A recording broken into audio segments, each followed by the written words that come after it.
We good to go, Sean? Yes. Okay.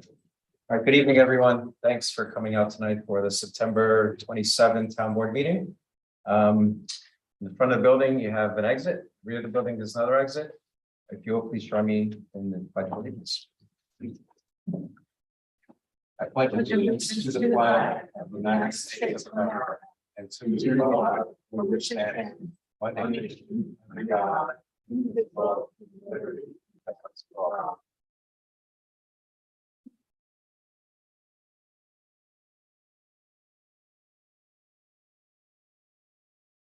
So we'll start with public comment.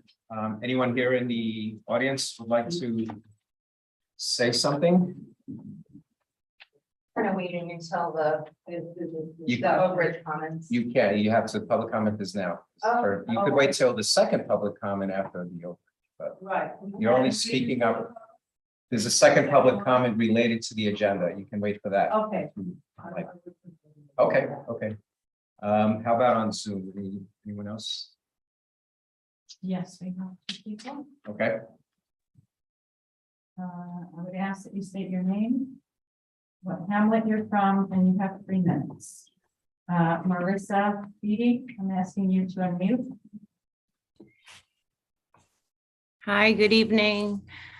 Tony, I'm back. It is September of 2022, and I am going to speak out right now at this point about the further development at Oak Ridge Commons. Back in 2020, when I purchased this condo, I did not think that we were going to invest $500,000 almost on a home that was going to have a lot of water problems. I was reassured that things were going to change, and we do have a ton of future plans, and I don't doubt that there's a lot of stuff in the works that I'm unaware of. And I thank you for all that you've done. However, I'm disappointed that since 2020, I have been on these meetings many times. There's public records asking you to stop the further development. Our water system cannot handle any more development. We found out, you got an official letter dated back on October 19th of 2020 from the Oak Ridge Water Committee that you took part of explaining. They had asked for a moratorium on future development, and they followed up again in October of 2021 when we the 4 additional units that came by as a change of use. We have discussed, many people have talked about how Phil Pine plans on putting up more stuff and that you need to stop it. I've asked for 2 years, I've been begging to stop the development until the water is fixed. Nobody is going to argue about anything that Phil Pine wants to do once we have clean water and we're not paying out of pocket to have drinking water. I understand that you can say that our water is legally safe, but it is still not safe. It's not safe for families that live here. It's not safe for the community. It's not safe for the pets. It's not safe for the environment. It's not safe. PFAS is not something, as you know, that you can easily filter out. A GAC filter is not going to help. It's going to help, but it's not going to filter out all the PFAS. We know that scientifically, you can't do that. They don't even know how to really do that. However, here we are. And Phil Pine wants to put up 14 additional units under change of use. And it's coming back to the town board because you, as the supervisor, had said that change of use, the planning board can really do what they want. They can approve it. And change of use is not acceptable for the people of Oak Ridge. We want no further development until our water is completely finished and safe. You have plenty of people there that are going to speak out tonight, and I am applauding each and every one of you for showing up. I'm here on Zoom because I have a family that I need to take care of, and I can't invest in childcare to fight for my water anymore. I'm asking once again to stop the development at Oak Ridge until our facility is completely upgraded. Say no, Tony. It's now or never. All right, thank you, Marissa. Anyone else? There was somebody, but There's some people that walked in. Anybody else want to speak at this point? I know, I'm just at it, and I'm full agreement with what Marissa says. Okay, You know, yeah. development- If you want to speak, you have to get up and state your name. Well, she knows that. Is this the only chance to speak? No, there's a second public comment that's specific to the agenda items. Now it's an open public comment for anything. So my name is Shirley Wishney, and I live at 228 Lakeside Drive. When I moved here 6 years ago, we had Channel 212 News come to the house. They came into my apartment, and I actually boiled a pot of water for them. And they saw the film that developed inside the pot. Now, although there has been some improvement, there isn't enough improvement for another 14 units that's going to drown us completely. We've got wells that aren't working. There's a management that doesn't do anything. And, we need some help, and we need people to say, no, we're not taking any more of this. Take care of the people that are there before you bring anybody else on board. You've overpopulated the situation, overpopulated the community with people that are sucking us dry. I mean, they want the same type, but the new systems or the new facilities that are being built, they have their own filtration system. They're allowed to build their homes and put in a filtration system for the whole place. And we didn't have that option. So you know what? It's time for us as an older development, because I'm speaking for the older development of Oak Ridge, is that stop it.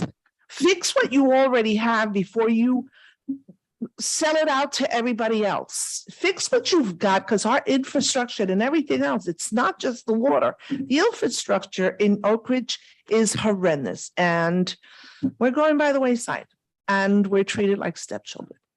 And that's all I have to say. Marissa, you go. I'm 100% with you. See, Does. Have dessert. here's another one. My name is Stephanie DeFilippis, and I live in Oak Ridge at Fox Run. I want to make a couple of statements. I obviously am 100% behind Marissa and everything that she's done and said. There are quite a large number of the population of the older developments that are 100% against new building. I have a question as to why are you letting this continue when it is clearly devaluing our property, which is going to devalue everybody's property. Oak Ridge in Lewisboro in South Salem is not going away. We are not a town that's going to get closed off like an old mining town because of bad water. We have government funds now. I don't understand why this isn't going to be done right. Redo the whole system. I understand that will leave a pit in the savings of the town, but we have this money. We will not get this money again anytime soon. We need to restructure the whole water system, not put Band-Aids on an existing problem, not create new stress for an already stressed and failing water system. The older condos, and I don't know if many people are aware of this, we don't have room to put a water filtration system in. Some of us have tried with like half of a hot water this, or it doesn't filter out the important things. I don't know about anybody else's income or status, but personally, the amount of money I'm spending on water to wash my vegetables, to cook with, to brush my teeth with, wash my face with, and to drink, it's a lot. It's more than we need to be spending. We are paying for a water bill. Why are we not being supplied with water? This is a global problem in certain states in the country. We, as Westchester County residents, living in a quite prosperous area where some of us have put all their funds into being able to live here. I don't have the funds, and nor do a lot of people, to continue to be stressed with additional things and paying bills for something that we're not getting. Aside from that, I understand that there are reasons Phil Pine wants to continue his reuse or evaluation of what he's going to do. Nobody wanted the car wash, and that got approved. Nobody's listening to us. It's time. We are willing to work with you. And if we don't, and this is not a threat, but an actual thought of action, we are prepared to get a lawyer. It will be ugly and it's not something we want to do because it will take a lot of time, not even the money, it's the time. We ask for a solution. We ask for some resources. We ask for you to consider that not everybody is able to have a water filtration system. Not everybody is living in the newer part, and everybody is compromised by the existing water system. Band-aids are not going to do anything, because as soon as one thing is fixed, something else is going to break. I ask you to redo it all. Thank you.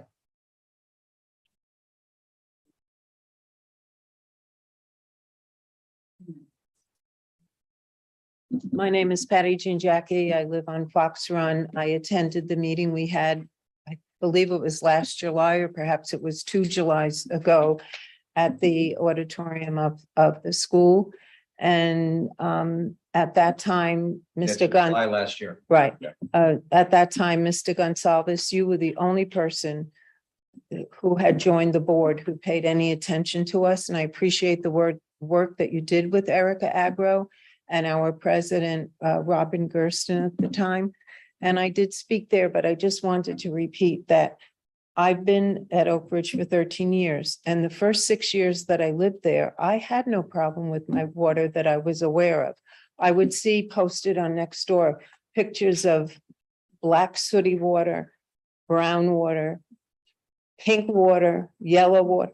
And I never had that. But a few months after the commencement of the construction of Laurel Ridge Townhomes, I started to get that kind of water.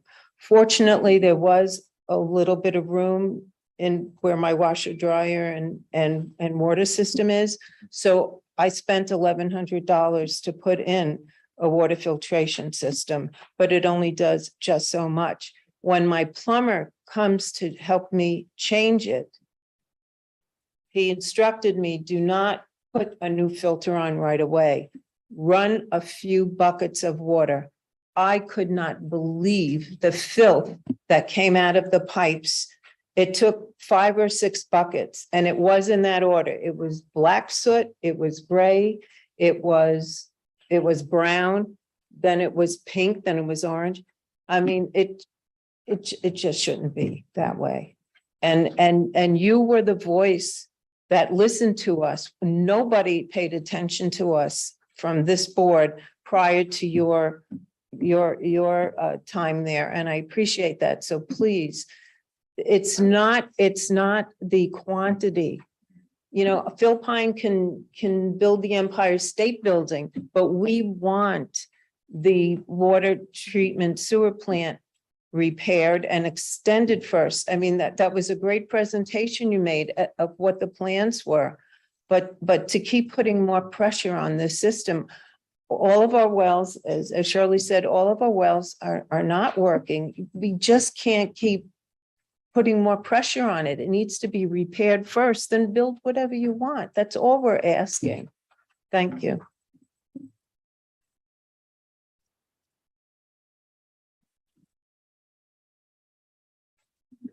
Hi, I'm Evelyn Policelli. We emailed last week. My husband and I, we're new to Oak Ridge. We've only been here a year. Since this summer, we've met a lot of people, and we've been listening to a lot of complaints about the water, and it's a little scary. Our children are older and we don't have any little kids, but there are a lot of little kids in Oak Ridge.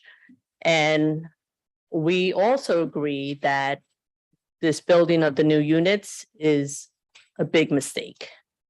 And the wells should be taken care of.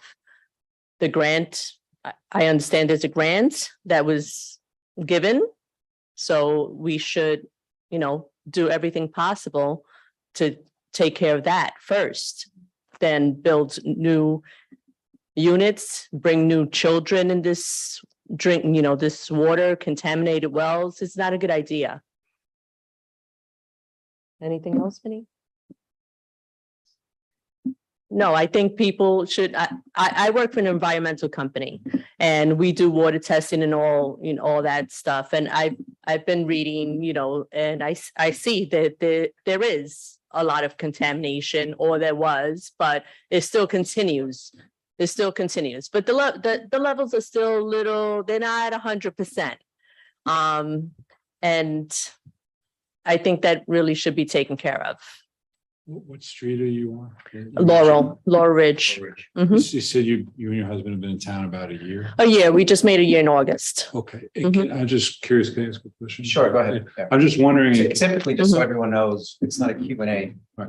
Or public. I just, but- based upon your relatively recent town, I was just wondering in connection with your closing on your unit, did you? perform any Nobody told water us any. testing? No, we had no idea. We have a filtration, the owners that, Was in we- existence when you came? it was there. Okay. But in the main bathroom, the master bathroom, in the toilet bowl, you see there's a lot of brown water. I mean, so, and when you, yeah, and the water's hard, But a lot of my well. right? My well. But a bunch of my neighbors also in the same street, Yeah. they say the water is very bad, very brown. If there is an example where the water is very, I would like to see it. Okay, So. we could get it from Pat, right? You could come to my house. Yeah. Absolutely, just, you know how to reach me, right? Yeah, it's her, and then I've done that many times, so, yeah. there's a lot of brown water. Yeah. And by the time, the fourth time I watched. Yeah, yeah. Right. You're being treated like the third world. Yes. It's horrible. And I lived here 30 years ago, left because I could not keep up with, not just with the water and how much I had to, but because So, I yeah. had to change my uniform Right. shirt. So 30 years ago, the plant was not owned by the town. The town foreclosed on it about 2002. It was in disarray, disrepair. The town spent a lot of money to get it to where it is today. And the current problem, so that everyone knows, is this PFAS issue, because New York State decided to lower their contamination level. Go to Connecticut, you drink their water, it's higher than in at Oak Ridge. Yeah. So that's the issue that we're resolving out with that federal money that we received. But with that, any other comments? Two people, yeah, let's go ahead. This is Jeff. Yeah, go ahead, Jeff. Yeah. Thanks, Jeff Holbrook, 17 Split Rock Road. I've lived here for 10 years, so I'm in the houses, not in the condos, but we share the same set of issues. And Tony, when you say the town paid a lot of money, Well, it was, yeah, so we took out a bond that's the district is paying, correct? that we pay for, just to be crystal clear. Yeah. Correct, but had the town, my point was, had the town not done that, the situation would have been a lot worse. So I agree with what everyone said, and I won't repeat the points. And I've been saying the same thing. This is very simple. There should be no more development until we get all of this under control. It's illogical, right? A system that is clearly at its breaking point, it's having all kinds of different issues, whether it's the water or the sewer. And it doesn't make sense. It's illogical. It's irresponsible to allow it to continue. We need an independent engineering study. This is something that Erica Agro has been talking about. So we're relying on information. It's even in the packet that I sent this information. It's just like, I'm not going to say it's blatantly inaccurate, but it serves a purpose, right? It serves a purpose to support the argument that the development is warranted. Let's keep in mind the expansion plans for the water plant have not been approved yet. We've received no funds, right? So why would we move ahead with something like a proposal like this when we're still waiting for critical things to be signed off on? And why, at the end of the day, the developer has a profit motivation, right? So he presumably, he wouldn't, car wash notwithstanding, that I haven't seen a single car go through yet. But anyway,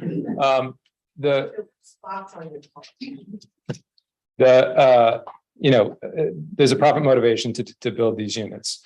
If the system fails, who bears basically 100% of the risk of the cost of fixing the system, like we did when the town took it over? We do, not the developer. It's another reason it is outrageous, right, to consider further development until this is resolved. Why, especially I had a nice email exchange with Tony. The developer's not going to pay any additional fees to support the infrastructure as he had before. Again, makes zero sense, like really makes you wonder what is going on here. So anyway, I'm supportive of everyone else. No more development, please.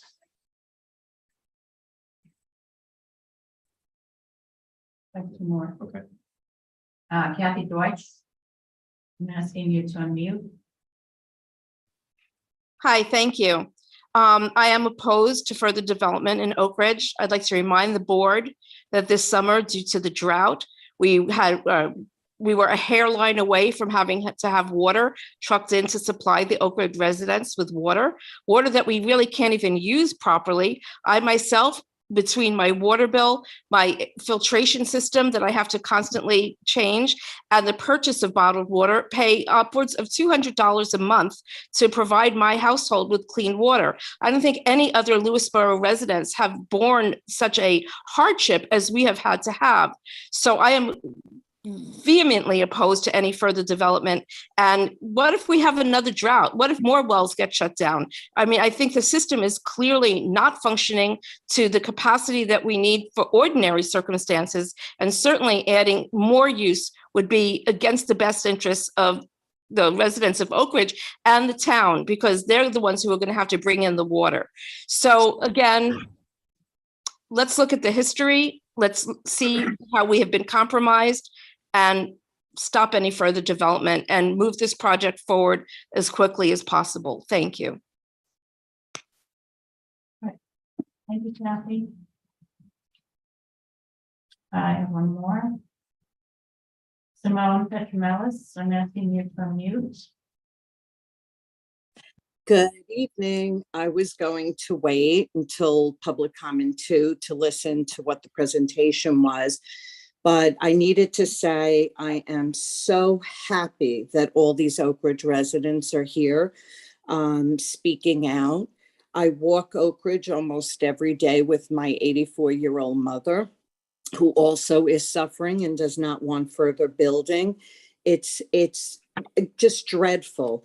I want to know, was there a study done to show the impact of further building at Uncle Vic's on this water situation and where that study is? I truly believe from the bottom of my heart that until the water problem is solved, it's unconscionable that any more building happens. And I'd like to know, is changing the use even in the town board's purview? If Oak Ridge residents and Meadow Pond students have to wait for clean water, shouldn't building anything further have to wait as well? I see all the equipment by Brother Vic's. It's ready to go. And it leads me to think that there's no transparency, that this is already a done deal. And I spoke to one of the workers who told me it is a done deal, that it was approved. And this is happening, and that's why all the equipment is there. I don't know if that's true or not, but it seems awfully odd that all the equipment is being piled up over there. I have always wanted transparency, and I hope that that's not true. I've been begging, it's really shameful, begging for clean water for 2 years. I've been yelled at asking for water. Marissa has, Robin has, so many of us. We've already watched celebrations of the money we're allegedly getting. I don't see the money.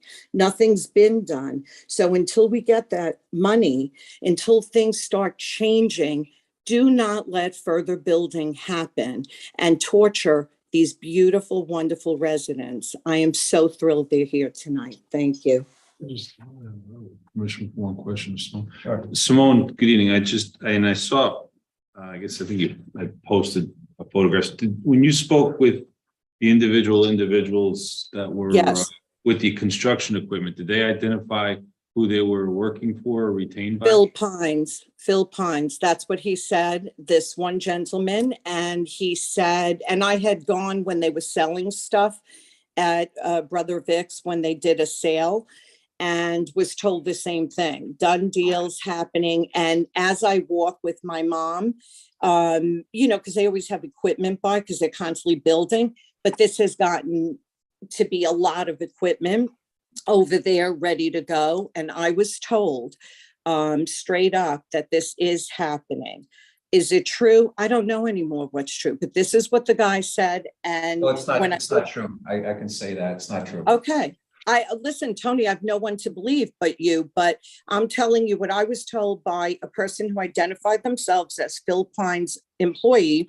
And the equipment that's being moved by Brother Vic's is becoming more and more and more. And I saw them there today. I saw Phil Pines, his worker, and it appears very much so to me, a layperson, that something's going to happen imminently. I am begging you, Mary, you are on our side of town. I am begging you. Dan, you're, the Green Party, whatever that is. People need clean water.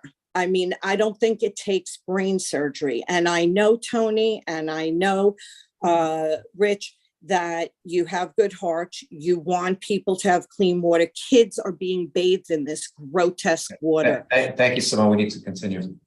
Thank you very much for your time. Was that my 3 minutes? Because I wasn't told it was. That was. Yeah. Okay. All right. I will wait.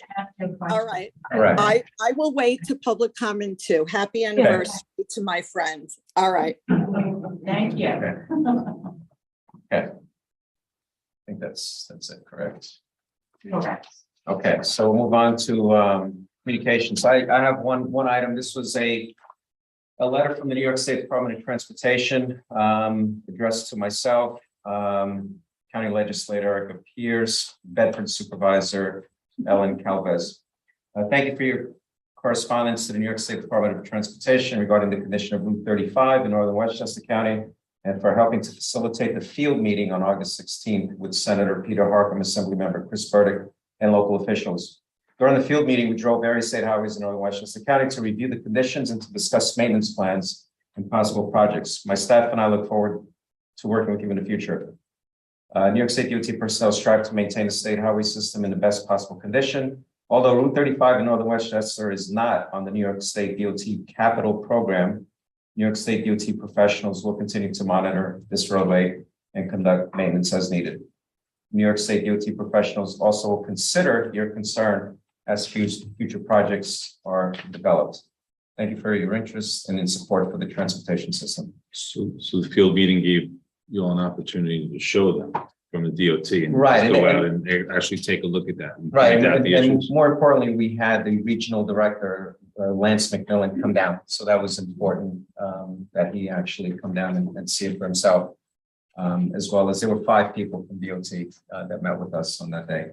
So they're aware. We're going to keep pressing and try to get the road repaved. There's, it's not just repaving, it's drainage issues that need to be taken care of. So it's a lot of work. It's a major project for them, but we're going to keep pushing forward. So the fact that he came down with a contingency of people to discuss the situation with us was great.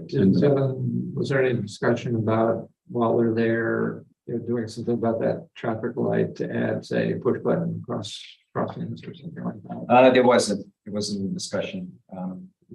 Follow up. Yeah, that would need I mean, crosswalks and they're obviously they're not coming too soon, but Yeah. any chance to have to throw that in there would Right. be useful. Okay. And the crosswalk by the levee preserve as well, to get from one Yeah, set of. we talked about that and another crosswalk in Cross River and not the one at the intersection, but further down. So yeah, there's more follow-up that's going to be required with them to address those other topics. Appreciate from the communications that we have local, county and state officials all working together in a focused way and communicating with the DOT about the issues on Route 35 so we can have a plan forward, Right. hopefully. Exactly. Okay, next is a consent agenda, motion to approve the minutes as well as the claims. So moved. Discussion, second, do I have a second? Discussion, all in favor? Aye. New business. You're moving up claims and minutes, right? So No. you mentioned claims. Oh, yeah, because okay, that's fine. So we took care of claims as well. That's fine. Is that okay? should I? Sure, we usually do reports, but there's no report. And that's what I was, yeah, when I saw those no reports, I was thinking of claims, but you're right. So we can go back to claims. Yeah. Yeah, that's fine. New business. So the first item is resolution approving CRP's application for a license to collect and dispose of refuse and recyclables. And it's in the agenda packet. Basically, they've done work for us in the past, so this is part of their annual renewal, is that correct? Correct, and it's Yes. commercial only. Commercial only. Okay, I move that we approve the license application from CRT for commercial refuse and recycling collection in Lewisboro. Do I have a second? Second, Discussion. Janet, no issues or concerns from this vendor? No, no. All in favor? Aye. Aye. Next item is approving Le Chateau's application for a cabaret license. And this is something also that they do on an annual basis. Correct. So moved. Do I have a second? second. Discussion? All in favor? Aye. I just want to say, I love the term cabaret license. Right. Somebody explain that to us. Somebody Nostalgic. explain that to me. What is a cabaret license? It's just, I think, a license to be able to serve liquor for the most part now. No, It's, Well, it's- it's not, it's it's music. music. It's not liquor. No, those are two separate things. Okay. You have to have the liquor license from the state and a lot of paperwork and approvals and it's a license, and this is for the right to have entertainment. Like a band or a DJ, an open mic night. Sounds like a lot of fun. Yeah. If we could Yes. get an invitation, I say go there. All right, so next we have an approving Increase Miller's PTO's request to hold a Halloween fundraiser at Fox Valley Park and waiving the fees. So moved. Do I have a second? Second, Discussion? All in favor? there will be the opportunity to volunteer if people want to help out as well. All in favor? I Okay, next, I'm gonna skip around. I'm gonna have Nicole, Parks and Rec budget. And just to preface these three budget presentations, so this is the requested budget, which then we'll get into a deeper discussion down the road a little bit. But for now, Nicole's gonna highlight some of the areas that we should be aware of. The budget is changing. I don't want it to be a Q&A item by item. We'll have an opportunity to do that individually and afterwards. So this is her initial presentation of what she would like the budget to be covered by the town. Correct, and this will go into the requested budget spreadsheet that Leo will put together. Just as an overview, we have the four, so we have highway, Very here. here and Parks and Rec, maintenance and police, those are gonna be the. Police, we have library, we have Library. court, we have. Yeah, those are, Later. yeah, Okay. they're standard, yeah. Those will be in the final report, and then One for each. these are the big ones.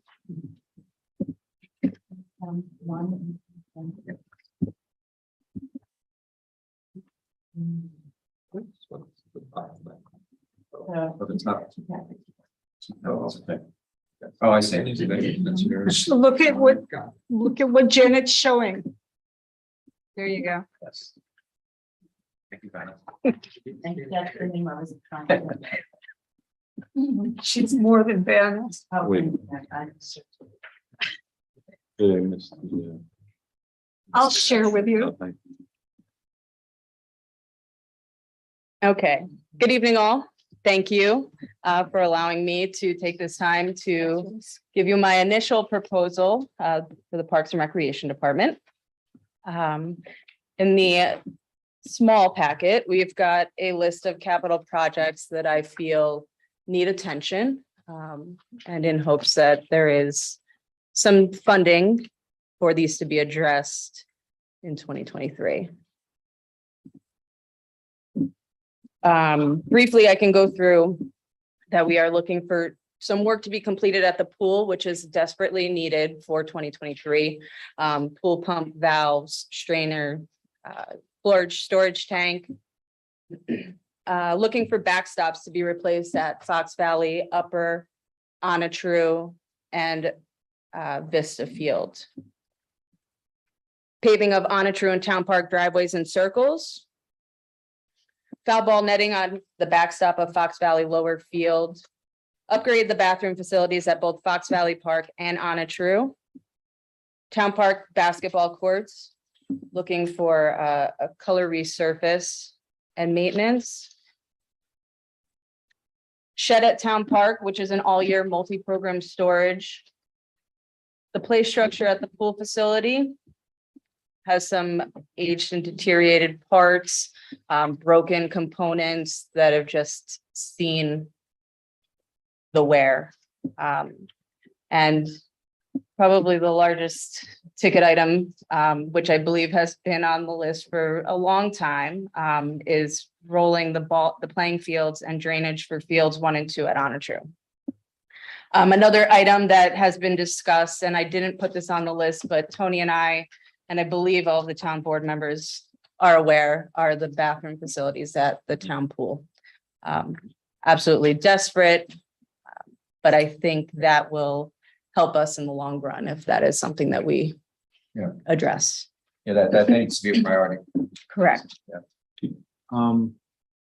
Rolling the fields, what exactly is that? So that means where the grass and the clay actually meet, flattening that area out because they do create a lip.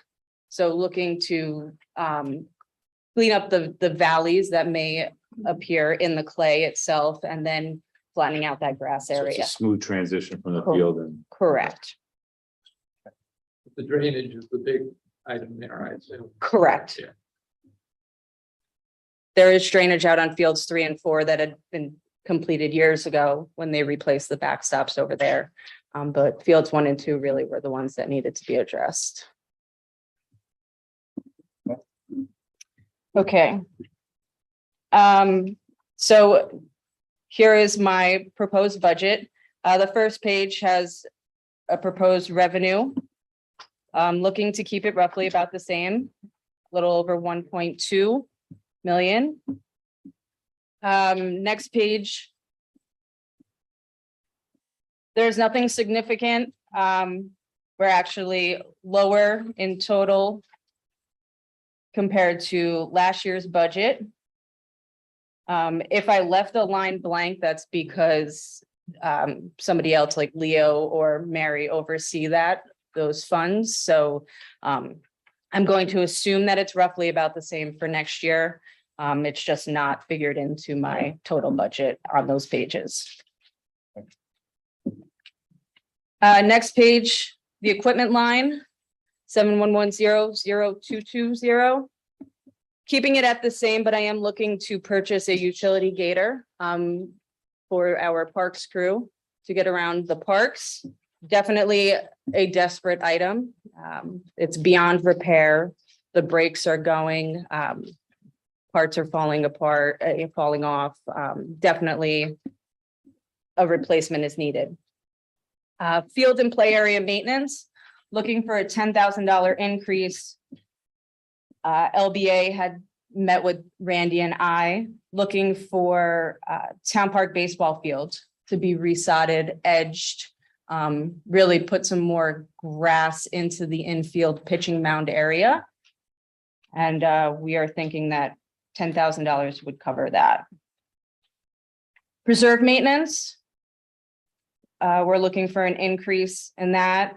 The parking lot has fabric underneath the item 4, which is now showing and is tearing more, which happens every winter. Plows catch it as they're cleaning up the parking lot. So definitely needs to be addressed. I was hoping to wait until the new year, but I think we may have to address that now as well. Not as expensive, but something that will need to be regularly maintained. Unfortunately, there are lots of trees that come down, people that butt up people's properties that butt up to the preserves that we need to take care of. So a lot of that money is coming out of those lines as well, where we can't give it all to open space, preserve, and help them where they need it. Next page, just the bottom. Basically, again, we're close to what I had for 2022, plus the electricity, which we were looking at, I would say roughly 20,000 again, so we will be up. Next page, we are showing camp. So playgrounds and recreation centers, day camp counselors, significant increase. Unfortunately, with the continuous raise of minimum wage, we are still below that, and we are trying to get our employees up to that point. So another mandatory dollar, I think, right, it's phased in for next year. So correct, minimum wage is at $15. We're still paying below that. And just looking to get everybody up there at that scale, and that will help to keep our staff coming back. And the reason we're below that is because you and I discussed this, because we're a municipality. Correct. As a municipality and seasonal employees, you do not have to pay the minimum wage, but in reality, you know, we want them to keep coming back. We want them to enjoy being here and enjoy collecting that paycheck. Right. So We're off by $1, you think? we're off by $1.50.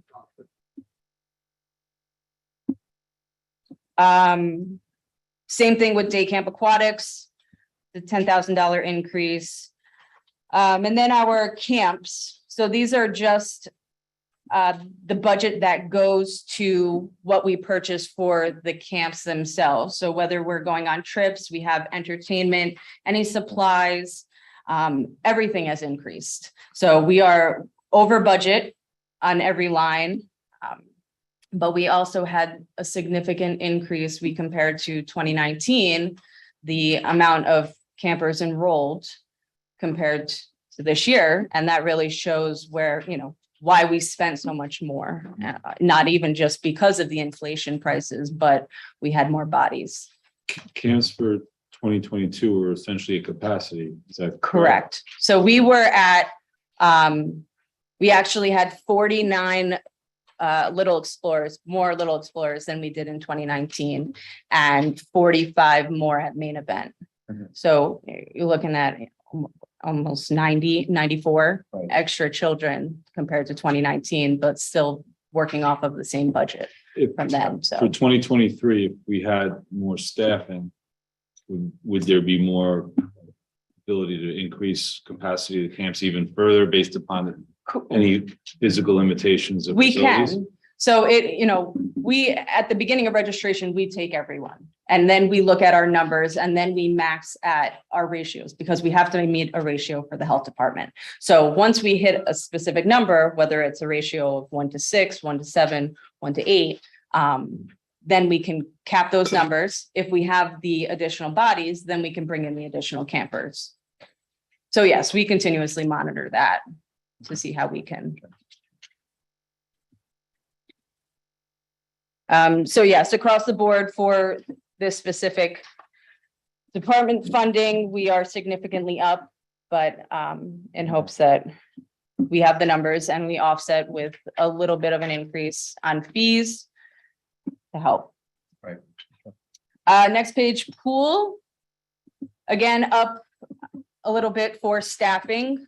Not that significant, but in January, I believe, of 2022, the approved salary schedule was approved, but it didn't reflect the raises that were given and the amount that was actually budgeted. So we were still behind, and, you know, could have, and I don't think we have yet gone over the budget for that specific line, but just projecting for next year with the raises going in, that we will need more. The other thing, pool equipment, last year or this year, $29,000 was budgeted for bigger items that were purchased. We're dropping that down, but still looking to purchase some bigger items, but keeping it less, not asking for an increase there. Another big item, which is unpredictable, is pool chemicals. This year, 18,000 was budgeted. We went over, looking to bring that up to 25,000. we do go off of the county contract, so it is whatever the county does choose, that pricing. So it is unpredictable. And it depends on weather as well, if it's a hot summer and we're burning more chlorine, or if it's rainy, we're going to be using less. Then the last line, beautification, asking for an increase to help with preseason, mid-season landscape service calls. To really just assist with the upkeep and maintenance within the facility and directly outside of the facility. Pool repainting, there's an increase there. It's a necessity that our crew does every spring. And then the only additional line that I am asking for is propane for the concession, as that was an unexpected expense for this year. That was unexpected because in We the fit that. past- I believe we put that into the agreement after, right, in the Right, contract. so, yeah, and prior it was included where they would pay for the. So I just had a question from the first page in the 2001 line, the fees. So if the 973 number that's year to date, is that where we're at fees wise? That's For a total, so this was as of August 15th. We are actually year to date, we're about 1.1. So we're hoping to, actually, we're making a deposit tomorrow of gate fees from the pool.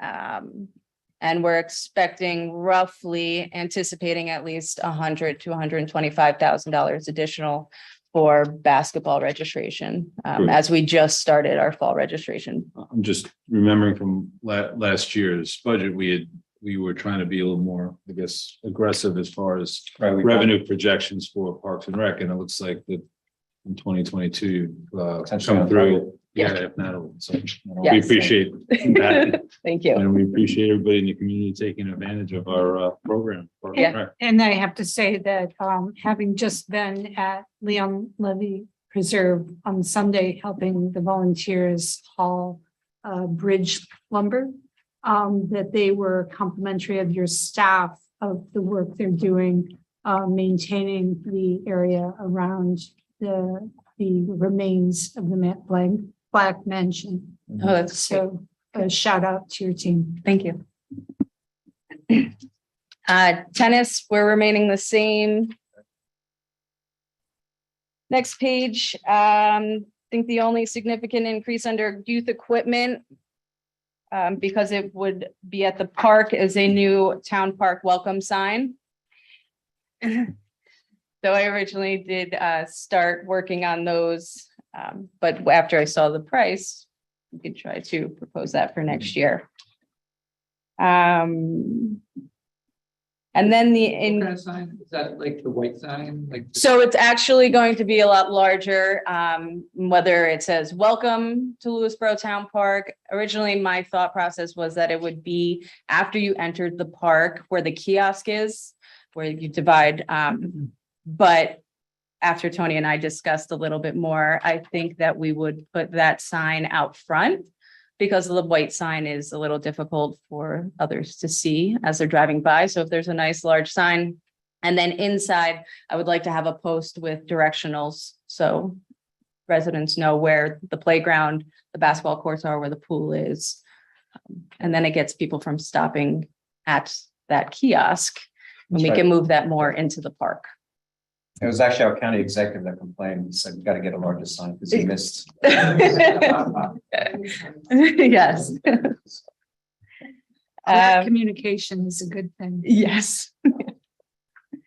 And then going down to ski trips, the fees for the ski trips themselves per participant had gone up significantly last year.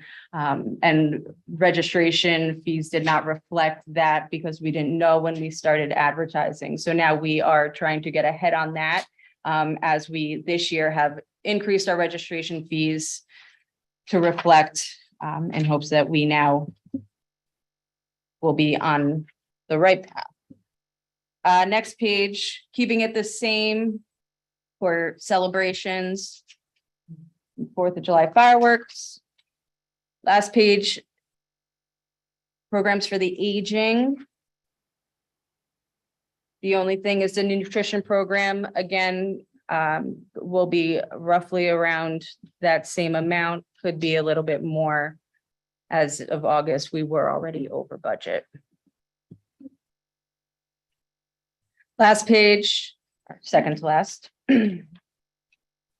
I am requesting an additional $3,500 in community enrichment. As you know, the playground committee had started the food truck events, and they have asked that Park and Recreation take over. So that's something that we will be starting to look over next year. Pride, Juneteenth, and I was told today that we're receiving a Christmas tree for Town Park. So winter celebration will probably come back under us as well. So Right, so we have a tree that's actually being donated, which we're gonna plant, but in addition to the tree that will light up during the lighting celebration, we're gonna have a menorah as well. correct. So we'll have a lighting ceremony. Correct. We have it from last year, right? Yeah, had that when I went to Brooklyn for that. And then the last page. Transportation.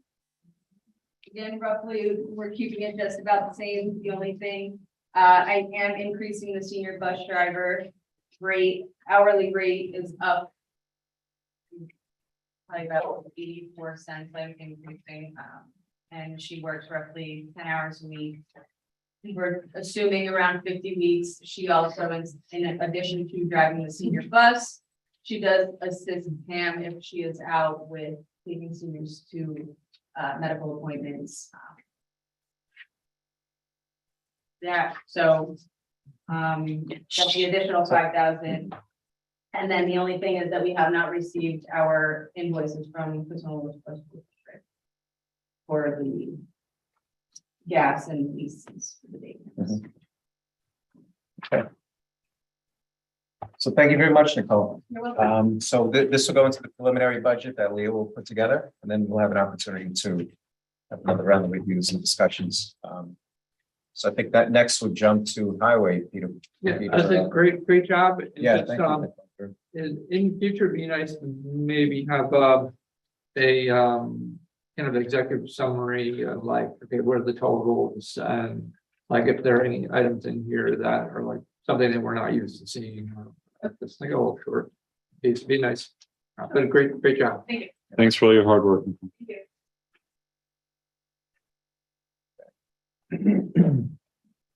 We need to some more. Hey, Peter.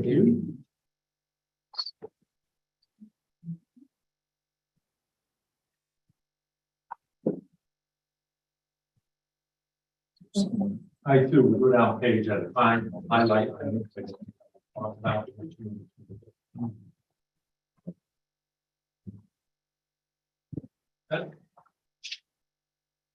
First page is really no big discussion. It's 3 salaries.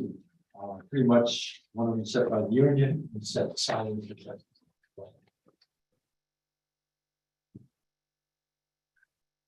As we get into the second page, the biggest thing that we have here is we're going to go up on training. Strong training is $1,000 and over 1,500 to get a couple courses. Now that we have. You will see on that page, that's the only. Okay. The 2 salaries on the top, pending union contract.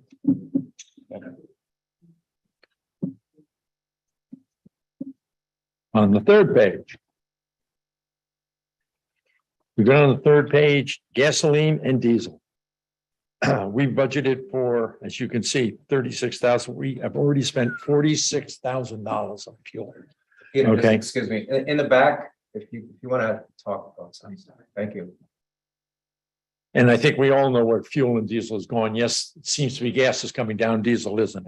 I'm projecting this, we will be speaking to Leo and all that, and we'll work out, see what he looks on that, but I think you're gonna be up to almost 60,000 on that. What's the year over year diesel was? You have a ballpark on that? You said diesel's basically. Oh, mostly all 80% of diesel. The same. Very little gas, because there are only a couple of trucks that are gas. It's pretty much all diesel. You know, Diesel prices have not. diesel down prices little. haven't come down much. They're coming down. They just don't come down as fast as gas does. It'll come down. I think it's going as long as, you know, politics keep it down. The president brings it down. I think we'll be okay. I projected that and we'll see where we go when we go to thing. Water recovery. Sand and stone. Isn't this lovely? This is this since 2015. This is the largest year we've ever had to buy gravel and sand. The winter was horrendous on the dirt roads. I mean, we had to thaw the in and out in the rain. They just gobbled it up. I mean, we went over, as you could see, how much we've gone over on the gravel and stone. So next year we got to shoot. We're going to ask to move it up. Okay. Clothing, OSHA clothing, it's up $200. It's minimum, but that's all just by regulations of the safety. Okay, you will see tree work is still in the same. You will see hardware and maintenance. And hardware and maintenance. They're all pretty much the same. We get to the third page, okay, calling on the road repair under road and vehicle repair. Under the vehicle replacement, we're talking to Leon, I've been talking to Tony about, we might want to think about putting in a capital line. Because we're gonna have to go out to bond again. We didn't bond last year. So the thought was, what is being done in place for capital equipment for the highway department. We just don't do that. To purchase equipment as needed, a capital line is preferred. So as any unused funds can be rolled over to the next year. Replacement costs for heavy equipment, trucks, etc., has increased 22% this year. I'm sorry, Okay. could you repeat that, please? Excuse me? Could you repeat that, please? Increased how much? This year alone, equipment costs since when we went through it last year, Yeah, yeah, yeah. 22% up. And Equipment repair or, I'm sorry. equipment repair No, or. equipment costs, diesel costs. Vehicle. And it's still climbing. I would suggest start looking at a capital improvement line, the budget if possible, and eliminate bonding money. I think this would show better on the budget. We're gonna have to bond this year. About the bond for a couple of trucks. We did it last year. So we're looking at this year. Is it better on a capital line? And we better line up on. Something we should be about. See what it feels. So we probably would need some sort of a plan to transition into that, you know. Well, if you know, we had the lease line one time, okay, we had $300,000 in the lease line. And when the trucks come, we leased it for 7 years. After 7 years, we kept the truck, the lease stayed the same, and we kept going, so we never had to come back to the board of money. And I think what we're looking for is to get a capital line. We have to live within that capital line. Unless a cash, we can stop going bonding, unless it's cheaper to bond. No, that's all I'm saying. This way, we just, you know, every year, this is what you got. Yeah. The thought and something you up for discussions. Right, right. This is, you were broaching on this last year and during the budget. Excuse me. Road repair and maintenance. Large projects coming up. We need to talk to you. And you will see that in the line that right up on road equipment. I'm looking at $410,000. Now, don't jump, I'm a bit excited. There's two major projects in this town to look at, where there has to be grant money, and that's the oscillator road culvert. And so between Twin Lakes and Walker Lake.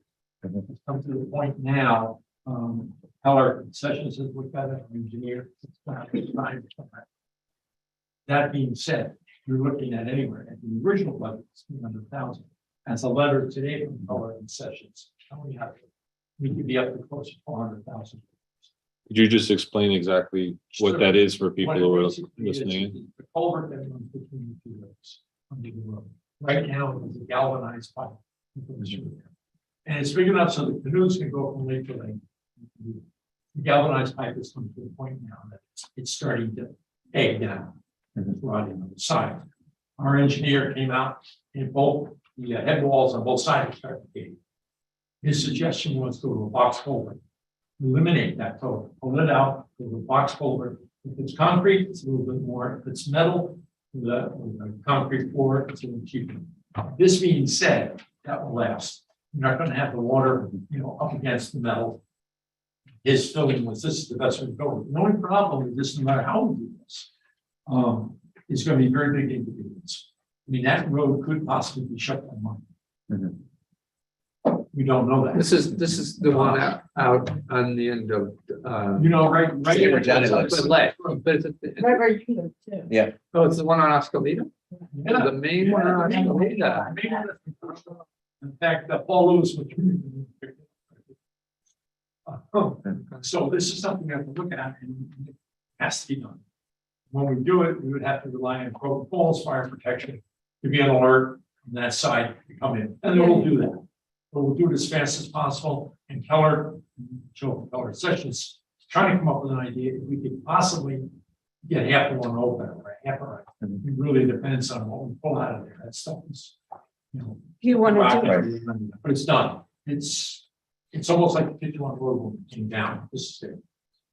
What's the length of the box culvert? Well, he didn't draw up the plans yet on it, but it's 24 feet across, and the whole length of box culvert is probably about 60 feet, 65 feet from end to end. By the time we do the head walls. And are there prefabricated pieces of that? I'm sorry. Are there prefabricated pieces Yes. for a significant part of it? All the sketches and everything. This is, I don't know if you probably weren't here then, but over on Silver Spring Road. The distant, we did a box culvert in junction with Connecticut. And it's extremely, heavy to put in, a lot of work goes in it, but you're in, you'll never do it again. You're finished. I don't know this one here, but I think the pipe, when we looked up, that pipe was replaced back in the late 60s, early 70s, when they used, galvanized. Now you use plastic. Plastic holds up. But no, you can't. You put it in because of day. And then if we put another pipe in there smaller, you still violated. You This wanna is the do- way, but I think with Kellerson, we'll get Joe back in. We'll probably give you a rendition explanation once we know what we're doing. Does that have to be done tomorrow? No. Right. But relatively should be acting on, at least have a plan of what we're going to do. Right. And Okay. Joe doesn't want to come in and do plans, and we spoke to the board, Right. ourselves. But you want to make sure you do it right. We'll be done right. Yeah, it'll be done right. Yeah. Question is how we're gonna pay for it. So that's Yeah. what we need to, Yeah, we're trying to. the grant opportunities. essentially. Yeah. Yeah. So if we can find one, someone to do this and not put Right. people out as long as we have to. Right. So that's in here, but I think it's gonna. Okay. Find out where the money will come from. So everything else on this page is, And with that also is another one. It's a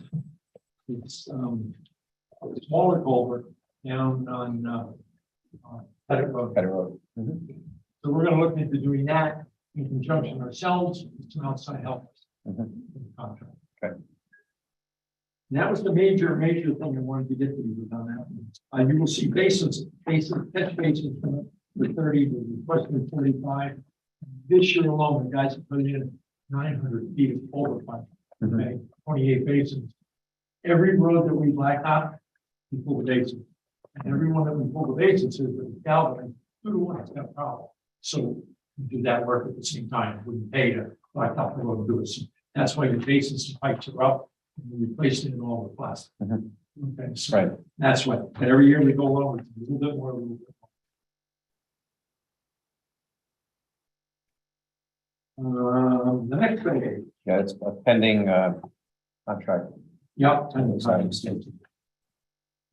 all it is, we're in contract. The next page is heating fuel. Heating fuel and electricity. We all know we know that.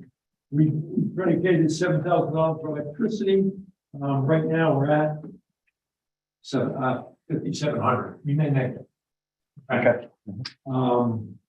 Heating oil, we projected 9, we're at 8 now. I think we're probably gonna go to 11 next year, maybe 10. We'll discuss, as we get further Right. discussion. We get a better handle on where it is. As you know, gasoline is something we get that from the school.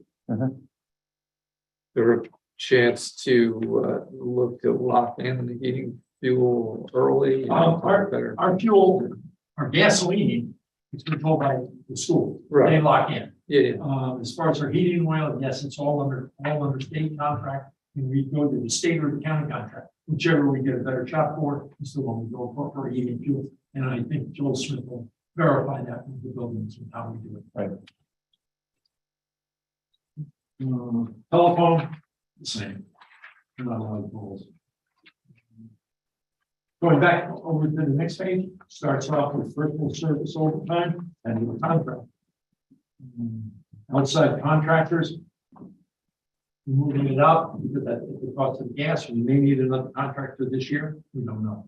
So that's not bad. I mean, we went from $50,000 to projecting 60 for next year. We may come in a little under that, depending again on what the contractors are going to charge us. Don't forget, we have 8, well, last year we had 7 outside contractors that plow for the town. So they use their own gas and everything, so we have to negotiate prices with them, which they're very good with. But what we do is we pay them an hourly rate. The rate is good for us. We gave an increase last year and it worked out very well. We didn't lose anybody and the town did well on that. We're not liable for insurance, equipment damages and things. This year we have to do some adjusting around too, because we have 2 town employees that we don't have. So we have to talk about that. Will be a problem. So I'll have to do a lot of that. We can't put anybody in a town truck unless he was in the room. What it is. You can get outside contact. Magnesium chloride, that's up, same as salt. Yeah, is that the big piece of that is just wherever your storage is at too? That's not all. I'm sorry. That big increase on the salt part of that Big is increase in storage. Salt went up, and I'm going to give it to you the other one here. Salt price went up 11.5% as of August 31st of this year. From $73.50 a ton to $81.93 a ton. This is the highest price per ton of record. However, not as much as the increase of 21 to 22, which was 23% from $56 to $73. We blew out our, we pretty much used up what we had as a donor now quite a bit. So last year we reduced the salt line, if I remember. Last year, and if I keep it down, we had 46 salt lines. Okay, now that's incredible. That's probably almost 14 above any year we've ever had. One of the highest years for ice. The towns and villages around us ran out. We were probably the only town that, in fact, we loaned some that came back to us to one of our neighboring towns. Because it was just an incredible winter. We couldn't beat it. Even though over the years we cut down on salt because of newer equipment, we blasted through a lot of salt this year. The thing about it doesn't go away this year, and it is all monitored. It's all the new structures, computer controlled. And some people say, well, maybe you guys want to blast it out. Blast it out because you got to come back and get more and that stuff. So, Okay, I think that's it, right, Peter? pretty much it. I got to talk up closer. The only thing I wanted to mention was under the paving. We get $180,000 in our budget for paving. The chips approximately was about $200,000 a year. Okay, so that gives you 380 if the chips money come in, and usually does. Right, so chips is to offset your budget. Okay, the paving money. The amount of money we had this year, we threw us an extra 50. We're able to do 3.2 miles of road. Not a lot, but it was good. I mean, we should be doing 6-7 miles. What was the money we get? We can. Hopefully it'll be another one. Maybe the governor will give us a little bit more. So currently is a rough rule of thumb, X dollars can get 1 mile of pay. Is there a figure with that? This year, Yes. we started off in March on our bids. Okay, we were sealed into the bids, but because it's liquid asphalt, so they had a splashing. We went up 1 month, 16%. The following month went up 17%. My cost of doing the 3.2 miles road went up $48,000 because of cost overrides due to blackout. Okay, it's terrible. So that really hurt. So does this possibly make in place replacement or cold what do you call it? Cold in place. Cold in Still have place. to use it. They still have to use the liquid petroleum that they use in. Okay, I spoke to Tony this year. We're thinking to get a patch box that's hot. We can manage it with cold, so we can go around the winter time and take care of it ourselves. What I'm going to is, is there, the economics look a little better these days for that? But number two, I just like to register that, we've been paving our roads for many, many years, and there's places now where on the edge, it's like this. And I personally know a neighbor who was riding along one of our roads on a bicycle, and a car crowded him a little too much, and he went down off because there's these big lips now. So I think you think about it just and rationally, like eventually, you can't keep piling up. You got it. You're 100% right. But for you to reclaim the road, you're going to reclaim the road and blacktop. Cost you a fortune. Some of our roads can't be done because of the rock. If you went on Mead Street, we tried it up there, it's almost solid rock. It's a great idea, it's just more expensive. So what Solid rock. I need pavement though, no? No, rock. In other words, if you wanted to pull it all up, you gotta go a little bit deeper, but you gotta have a footing, you gotta, Well, so that tells me that road is not yet like Right. stacked up. So then it's that, but where we have really seen, years of paving and we're seeing this kind of thing, I would just. Oh, like well, to we see it. usually, and this year we did it, one room, we tried it out, you're putting out 2.5 inches, okay, of 12.5 top coat. Now, we took one road with that, put down 1.5 inches because it was a better road, we didn't have to. And then on the ones that go high, we take your shoulder and belly them out of it. All right, we don't have to go. Yeah, we don't- I'm just registering, and I think there's a register, and I think there's also hidden costs sometimes when all the drainage issues change unexpectedly because of the rise. Right, I think maybe they level down a bit, and there's only one plan, so. Right. Thank you, Peter. Thank you. Okay. Next, we have our maintenance budget. Joe Smith.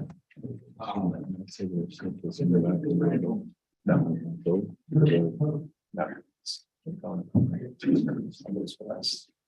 Oh, wait. Yeah. We'll talk about it. Yeah. Current services. Oh, hold on a second. Did I, Did you give? actually, I have that. I'm supposed to distribute it. While we're waiting, Well, good we're evening, Joel. waiting for equal distribution of the information.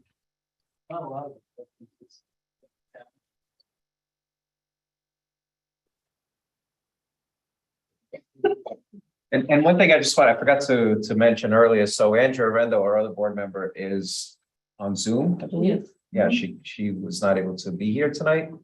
So, Andrea, you feel free to engage if you want. Hello, everybody. Hello. Hey, Andrea. Unfortunately, I don't have any copies of the budget presentations. I did check my email, but I'll have to play catch up later, so. Yeah, I sent a couple of them out, but the Parks and Rec one I didn't have electronically to distribute, so, but it'll be, we'll get it to you, Andrea. And Thank it'll be in you. the preliminary budget report. Yep.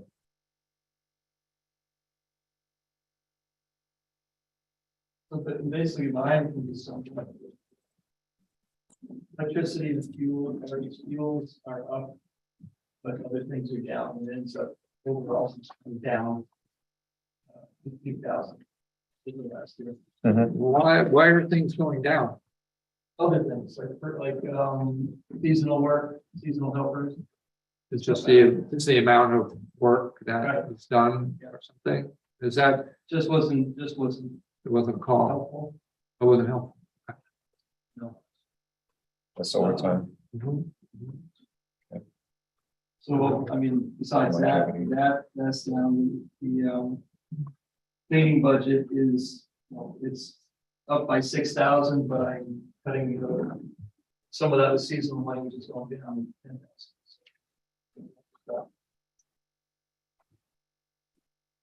Nothing else comes out, everything else is either the same or less.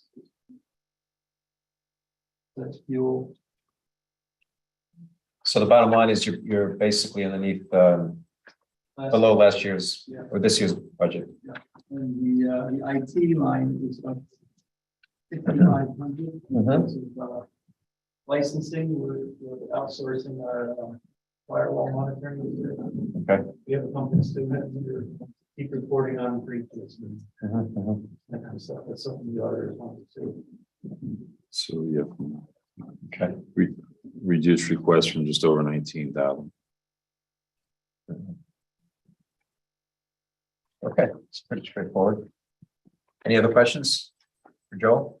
Is there any, are there capital things that we're looking at? Is that a discussion for another, usually we. Yeah, we can, yeah, we'll have some discussion there. Yeah, okay. Okay. Yeah. Otherwise, Okay. there's no big stuff. There's a generator here and there that. Right. Expensive. Okay, Ridiculous. okay. Great. Thank you, Thanks very much, Joel. Joe. Thank you, Joel.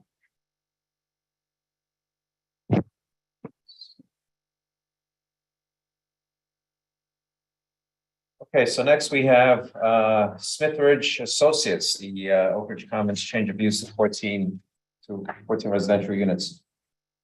So I think I just want to preface that this is going to be an information session. We're going to discuss capacity. The planning board, there was a preliminary presentation done by Smithridge Associates at the planning board. They wanted to get the town board's opinion on the capacity of the plant as it was designed and whether it can support these additional units. In terms of our ability to vote and as to whether or not this project can proceed, that is going to be the planning board's responsibility. So I just want to make that clear. So in other words, you're saying we don't have the right to vote on this? Correct. We don't have the right to say, no, you cannot do this. And that's because there's already, whenever anyone taps into the water district and they need a new service line from the main, that's when they have to come to the town for permission. That access is already there. It's just going to be reutilized for residential use versus commercial, depending on whether or not the planning board accepts that change of use. And so I did confirm that with our counsel, our attorney. So I just want to make that point clear. Now, we're given an opportunity for Smithridge Associates to present their analysis of capacities. They did foil the town for billing information and water capacity information. I also reviewed, if you remember back in December, I did a presentation on looking at what the plant capacity is versus what's being consumed today, the water consumption. I took actual figures from existing similar 2 and 3 bedroom apartments. In this case, these are all going to be 3 bedroom. And the conclusion I came at that point in December when we reviewed those 4 units was that they were within the guidelines and within the capacity. There wasn't much. It was actually less consumption than was approved for the original Heights facility. And no, not right now. Sorry, so hold it. So that's where we are. So I think what I'll do is I'll call up Phil Pine and see you're here. If you want to go ahead and present what you wanted to present to us. Is that going to be, are you starting off with, now, do you want me to, just for the record, I can read the letter you sent us? Yeah. That'd be fine. Yeah, so just so everyone here is aware, there was a letter addressed to myself and I shared it with the board. From Smithridge Associates. The planning board at their August 16th, 2022 meeting discussed the proposal eliminating the fitness center and adding 14 additional residential units at Oak Ridge Common. The planning board approved 4 residential units prior, which would bring the total to 18 units. The planning board has asked Smith Ridge Associates to get town board approval as to the capacity for the additional units. But again, I want to preface that we are legally not allowed to approve or not because they already have a tap into the water district, into the main. The Oak Ridge Common property falls within the Oak Ridge Water and Sewer District and is mandated to use the Oak Ridge Water and Sewer System. Can I ask a question about that? Sure. Okay, so they already have a tap into it, Mm-hmm. but there still has to be, I assume, they can't just take as much as they want to take, right? There's still capacity issues. Right. It's So not like if they proposed to put, 1,000 new apartments in and it was excessive, there's a DEC limit as to how many gallons per day can be used per bedroom. then that would be a call that the planning board would make referencing those. Correct. So as part of their approval, they have to look at that. Right. Exactly. The proposed use requires 4,620 gallons per day as per New York State DEC standards. That's for the 14 units. The existing Laurel Ridge townhomes, which are 2 and 3 bedrooms, are using. I'm sorry, just keep the conversation down. Sorry. The existing Laurel Ridge townhomes, which are 2 and 3 bedrooms, are using 93 to 107 gallons per day. That figure matches up with the analysis, just so everyone is aware, that I performed back in December when we were reviewing the 4 units. Those the Laurel Ridge are using 93 to 107 gallons per day, which would actually bring the additional usage well under 2,000 gallons per day, comparing to the permittable, the DEC permitted 4,620. This again would be a savings from the existing approved use, and he's got calculations attached we're going to review. The water usage per Delaware Engineering's report for the new filtration system states the usage to be 147 gallons per day in 2020. This is in the attachment. That also corresponds to the presentation that I provided back in July 2021, which I have a copy of here. The water usage billed for 2021 and the first 2 quarters of 2022 continues to be between 33 and 37,000 gallons per day. The second quarter of 2022 domestic billing added usage for unbilled units is 34,400 gallons per day. These are units that we were migrating meters, and there was some unrecorded usage. But that total capacity was total usage was 34,400 gallons per day. Including estimated irrigation of 11,200 gallons per day brings a total to just under 46,000 gallons per day. Adding the daily backwash, which is done at the plant, to backwash filters of 8 to 10,000 gallons brings a total water use to 54 to 56,000 gallons per day, which is in line with the average daily use per the wells. The plant is approved for 80,000 gallons per day. And again, that number is based on the restriction is at the sewer side. So whatever the sewer supports, that's the most we can draw for water, potable water. Adding the proposed and approved units would bring the total domestic usage to around 40,000 gallons per day, which is only 50% of the capacity. Including the irrigation and backwashing will bring the usage to around 60,000 gallons per day, well within the water plant's capacity. We request that the town board approve our petition to allow the 14 proposed units to be connected to the Oak Ridge water and sewer system. Again, it's not a new tap into the system because you're using an existing tap and you're just distributing that to the proposed units. So again, back to my earlier comment, and in consultation with our attorney, we are not in a position to approve or deny the request. So this would be an information session to review the capacities and then present that information back to the planning board. What's this? So this is so I just want to clarify some things in the, good evening, by the way. I just want to clarify a couple of things. It says, it's referencing the planning board at their August 16, 2022 meeting, discussion of a proposal. Am I correct or incorrect? No formal proposal has been submitted. We showed them a plan of the 14 additional units plus the 4 that have already been approved. But it's not, they sent us back here to get this approval and then we go back to the plan. Okay, so I'm trying to understand exactly where that's at, because there's also a discussion, so I just wanna, during the comments before, there was discussion about, construction equipment, in the area. That's just the equipment that's been there for the town. It's not being used at all for anything. Can't go forward until we get the equipment. What is is the construction equipment that's sitting there now, what is it there for? Just I own the construction equipment. Use it when we get this approved. Move forward. Is your assumption is that it's gonna get? I'm sorry, but there's no interaction with the public at this point. You have to wait till public comment. Okay, so there were preliminary plans which were shared with the planning board and on August 16th. Correct. But the plans didn't really show like type of units. It was very sketch drawing of what's we're proposing.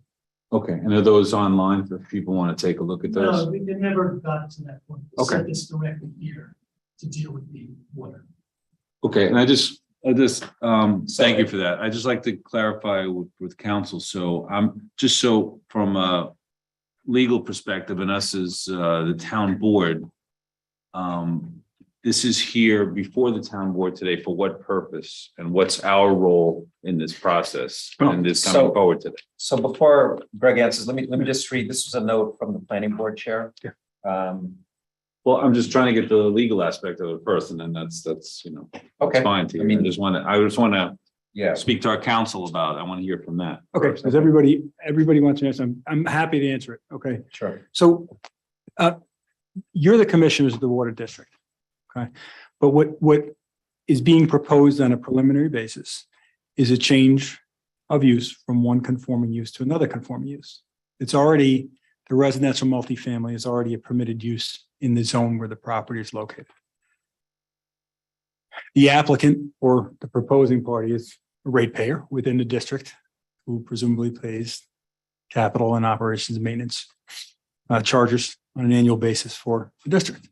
So what I understand this to be from the planning board is do you have any objection to this particular proposal? But in my view, the exclusive authority to approve it is the planning board's authority. They're going to have to come back with a site plan. And the site plan is going to have to be reviewed in conformance with the design criteria within your code for parking, for building height, for coverage, for setbacks, all that. Okay, everything and in harmony with the existing plan and your existing comprehensive plan. All of that is the planning board's purview. And how they provide utilities to the site, water and sewer, that's part of the planning board's purview as well. So we have no legal right to say anything right now. If you're Soliciting comments as if we went to another board and just said, hey, could you give us your? I think that they're looking for your input on it. I don't think you're prohibited from giving input on it, but I don't know that there's an approval or a disapproval that's to be sent. I don't know that there's any section of the code that it's being referred to. There's some portions of the code. Planning board's going to send something to you if you have to issue a special exception use permit or something to that effect. It's not where we're at. Okay, it's them looking at you as the commissioners of the district and looking at your input for this particular proposal, which we gave in November you gave in November for the smaller unit count. But I don't necessarily think it's an approval, and there will have to be public hearings at planning as well. That was last November. Yes, December. 2020, I'm sorry, December of 2021. Yeah. That proposal came for you as well. Before the board. I certainly don't have an issue with the board saying that they don't have an objection, they have an objection, but I don't think it carries the day Right. for the purposes of the approval at all. So Greg, this is Andrea Arendo on the phone. So is basically what the planning board doing, asking us in our capacity as water commissioners, if the wells have enough capacity to allow for a further development like this? And like just our opinion based on what we know about the capacity and the presentations that's Tony given, is that Yeah. basically all they want from us? I would generally agree that that's yes, but Supervisor Gonzalez is going to add to that. Yeah, so Andrew, so I have a letter, I did consult with the planning board chair. And she did say that Judd, the planning board attorney, felt that the applicant should go directly to the town board since what the planning board received was preliminary and wasn't called an application. And so she says, continues to say, the applicant was recommended to get an assessment of whether the necessary water permissions for potable water and sewer would meet or be likely to meet with town board agreement. To get an assessment, right?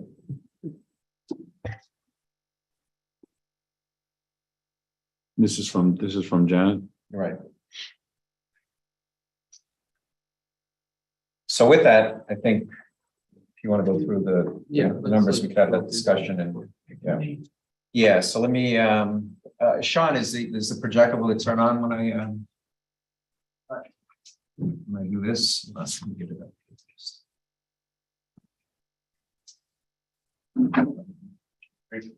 This is going to be the spreadsheet, Phil, the Excel file, okay.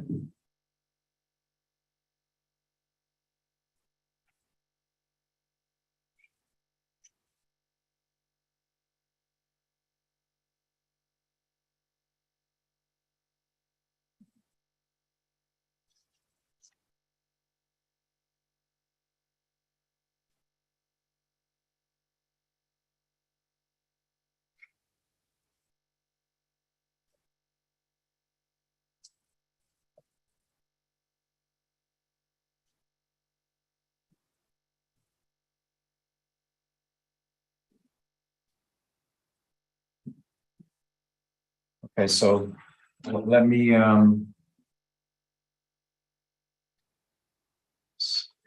just go back to Zoom. Just want to share the screen. Zoom.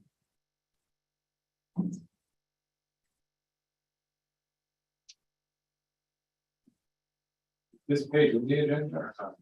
It's not on the agenda, It's but basically the same thing. it will be distributed. It will be part of the meeting minutes. I received The only this. changes are just, you know, today. So it is part of. It's a summary of what it was in the agenda. So rather than go through. You sent them a one package. Letter packet. The letter, the original package with the letter is in the agenda. It's So. part of the agenda packet. But this so that spreadsheet, is- That's in there.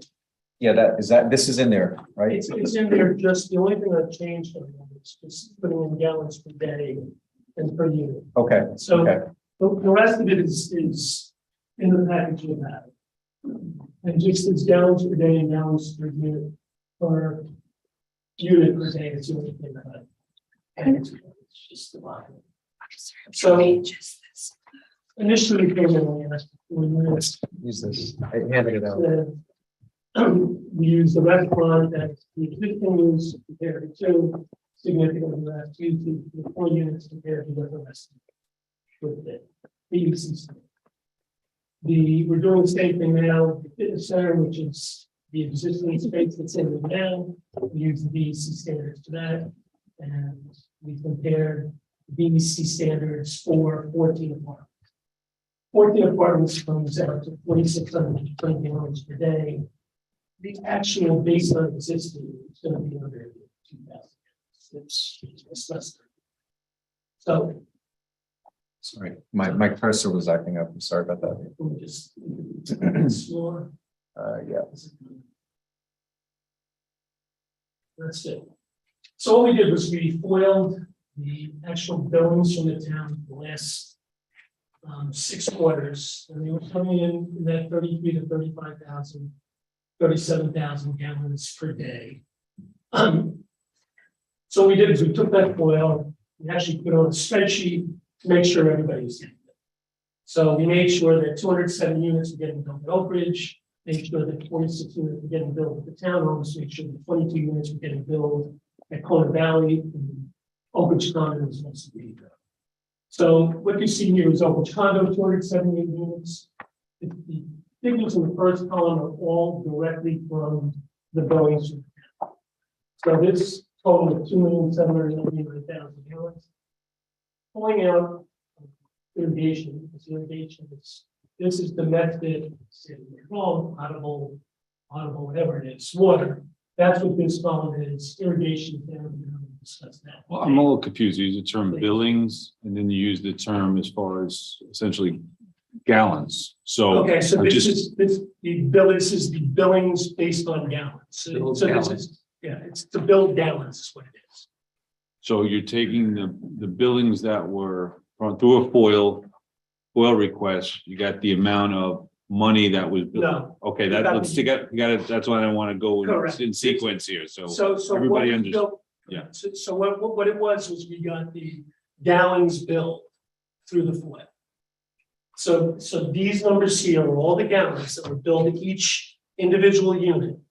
And we got that through your computer system. So this So, all right, so you million. took the totality, I just want to make sure I got it. So we took the totality of all the Oak Ridge customer bills, added up all the gallons that were, no? No, Okay. you literally have a spreadsheet that shows all the gallons used by unit. Well, that's what I'm getting at. In Yes, other we words, you didn't took, take the bill, we just got that piece directly from the system. That we So get the from the end result meters. is yes. The gallons, meters, yeah. yeah. okay, so it's totality of all the meter reading, as it were. Correct. The totality of all the gallons utilized by way of taking a look at the meters for all the Oak Ridge customers in the system Correct. and added up.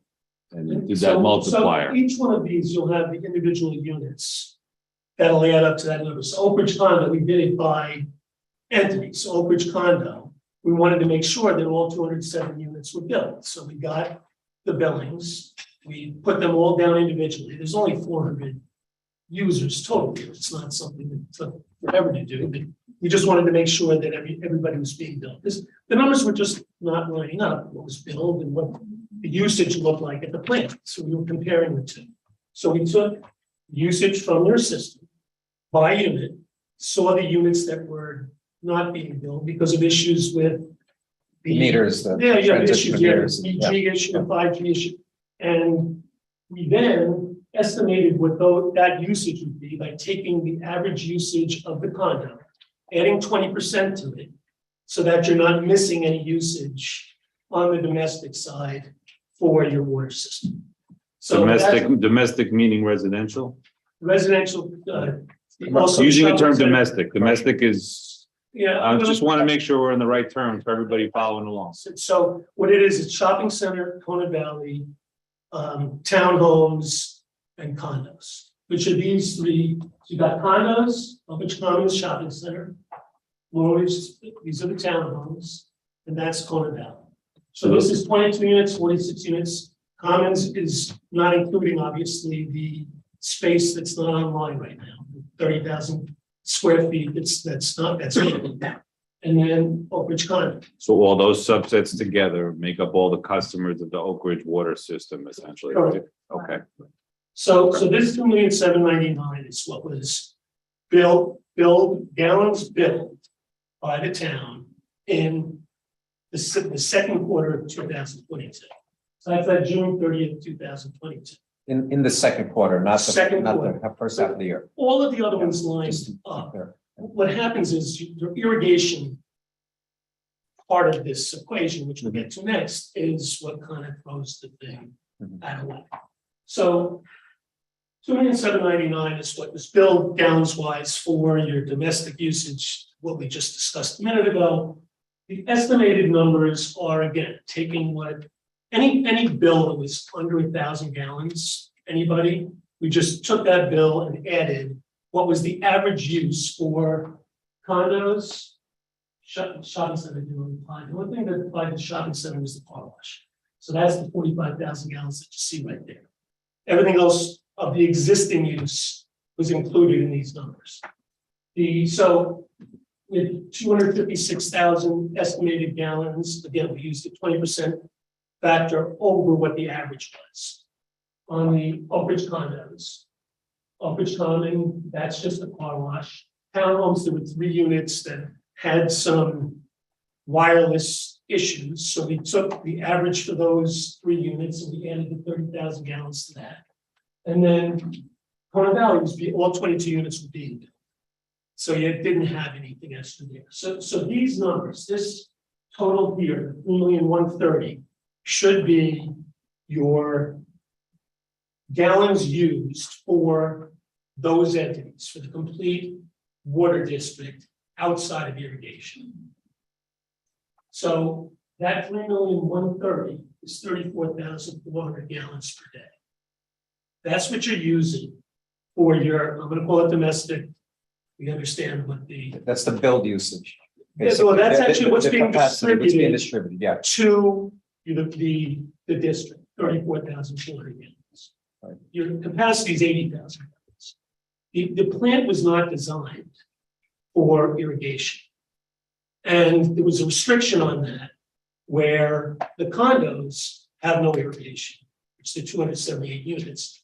The shopping center has no irrigation, which because there was a restriction and Conan Valley ended up getting the irrigation systems put in, but it's not what the plant was designed for and mandated for. The plant was designed and mandated to distribute water to shopping center, condos, townhomes, and Conan Valley. In irrigation, we're talking about sprinklers to water the grass. This is correct. And I'm just making How- sure we're how nice do- and simple, so we're all following along. When you say it wasn't designed to do that, is to say if somebody's got the old design basis and we pull it open and it lists all the things that were gonna be supplied. But there was a then restriction. There's no irrigation on there. Yeah, Is that- but well, we asked the question of the town engineer, and we said it was not designed for irrigation, and there was a restriction, and that's why the condos didn't have it.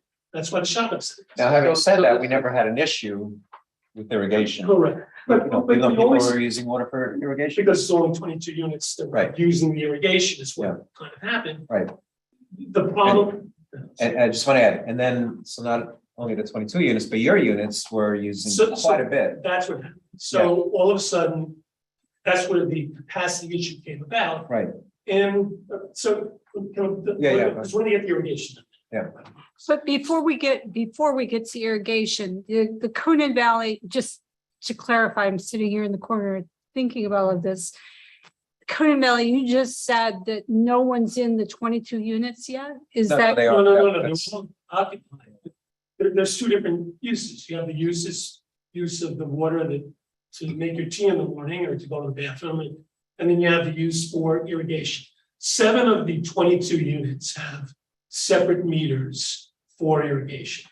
There's Okay. 15 that don't. So some of this were estimates, but if you looked at the usage during the year, if you look at the first two Yeah. quarters, first quarter and fourth quarter, the usage is. Yeah, it was just the zero there estimated confused me because I thought you said no one was living No, in no, those zero units. is just.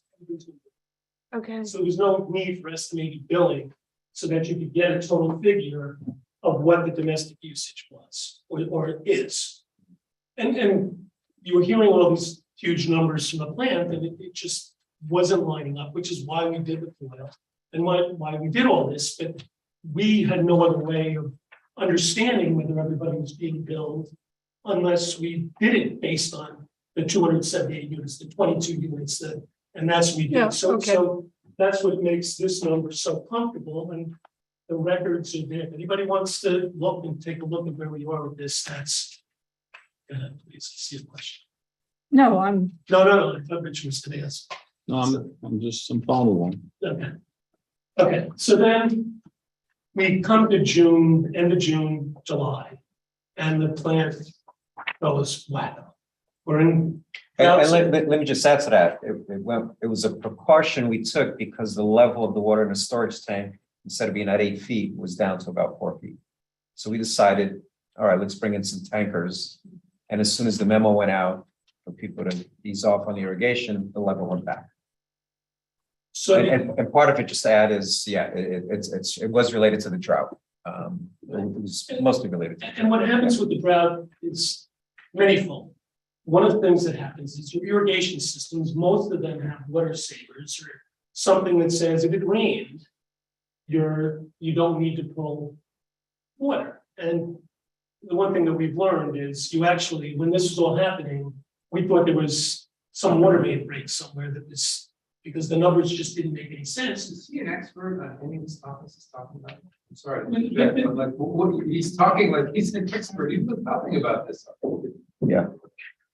And I mean, so this is. I'm keeping them out. I mean, it's, yeah, so right This now. is a county. Yeah.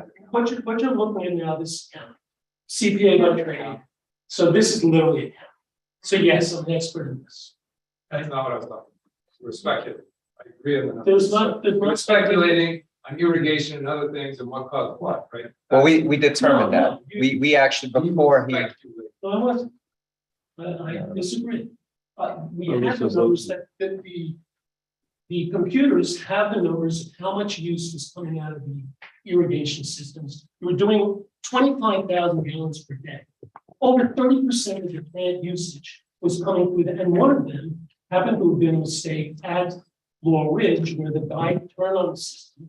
He was overwatering the entire place. It caused this issue. So that is not speculating, those are facts. And that wasn't just this. There can be, we can live together. just to add to that, we determined that when the operator of the plant called to say, we're gonna have to bring in, we're concerned about the level of the water in the storage tank. As soon as he did that, we were then trying to determine, okay, where is this consumption coming from? And so Phil was not involved with this. We as the water district commissioners, administrator. we determined that Conant Valley was consuming over 10,000 gallons a day for irrigation. And then we found out that his units were also doing the same. And when I called Phil, he confirmed that there was out of control irrigation going on. And the townhomes had no idea they were doing anything near that. Their budget is nowhere near that. It's not necessary to do that. We have now since brought it down significantly. And outside of drought situations, which all municipalities deal with, they cut back on irrigation. Connecticut has something, they're only doing it 2 days a week. Outside of that, the plant can live with the irrigation, but it still needs, the analysis needs to be done. But it's not. So, okay, so if I'm following, the numbers you were talking about are first quarter of 2022, right? Which over the course of the year would be the lowest usage over the calendar year. And I It was all the same. well, I mean, I'm just going based upon my own experience. Like, for example, in Wild Oaks, that's what I'm trying to get a handle on. Where it fits in, the drought conditions were in existence in town all through the summer. And I know over by me, the tanker trucks were coming in multiple times a week so that we'd have water in Wild Oaks at all. And that was continuing to go even after voluntary cutbacks, et cetera. And I did get information that I know about this time of year, things substantially drop off. So the issue that I'm trying to ask if you can bake into the cake, and I guess maybe it's a good segue for the irrigation. So if you have heavy usage / drought, say during June through the end of September, which is the time period, how does that change things referable to capacity and how it impacts on the system for people, say in Conant Valley, et cetera, who are watering their lawns, et cetera? So getting the irrigation, but as far as the domestic use, it's been consistent through 2021 and 2022. I just used the June 2022 because that had all of the townhomes in there, the new townhomes. Go ahead, please. Is this the first quarter or the second quarter? I just heard two different Second things. quarter is the June 30th. June 30th is the second quarter of 2020. That's what was used. But the other quarters were basically the same outside of irrigation. Obviously, the March quarter 2022 doesn't have any irrigation. So, and the December quarter 2022 also does not have. If you look at the agenda packet, there's a table that was put together comparing 2018, 19, 20 overall usage. So that's 12 months. And you have the average gallons per day for the year. That helps understanding it. No. I'm following that. And I know from my planning board time when I was on when the car wash was there, one of the things as far as the proposal with the car wash is that overwhelming majority of the water was being recycled. And there was very, very little use on a daily basis because I saw those numbers. I asked those questions multiple times to ensure on that. The variable here is we're talking about a proposal for 14 additional homes.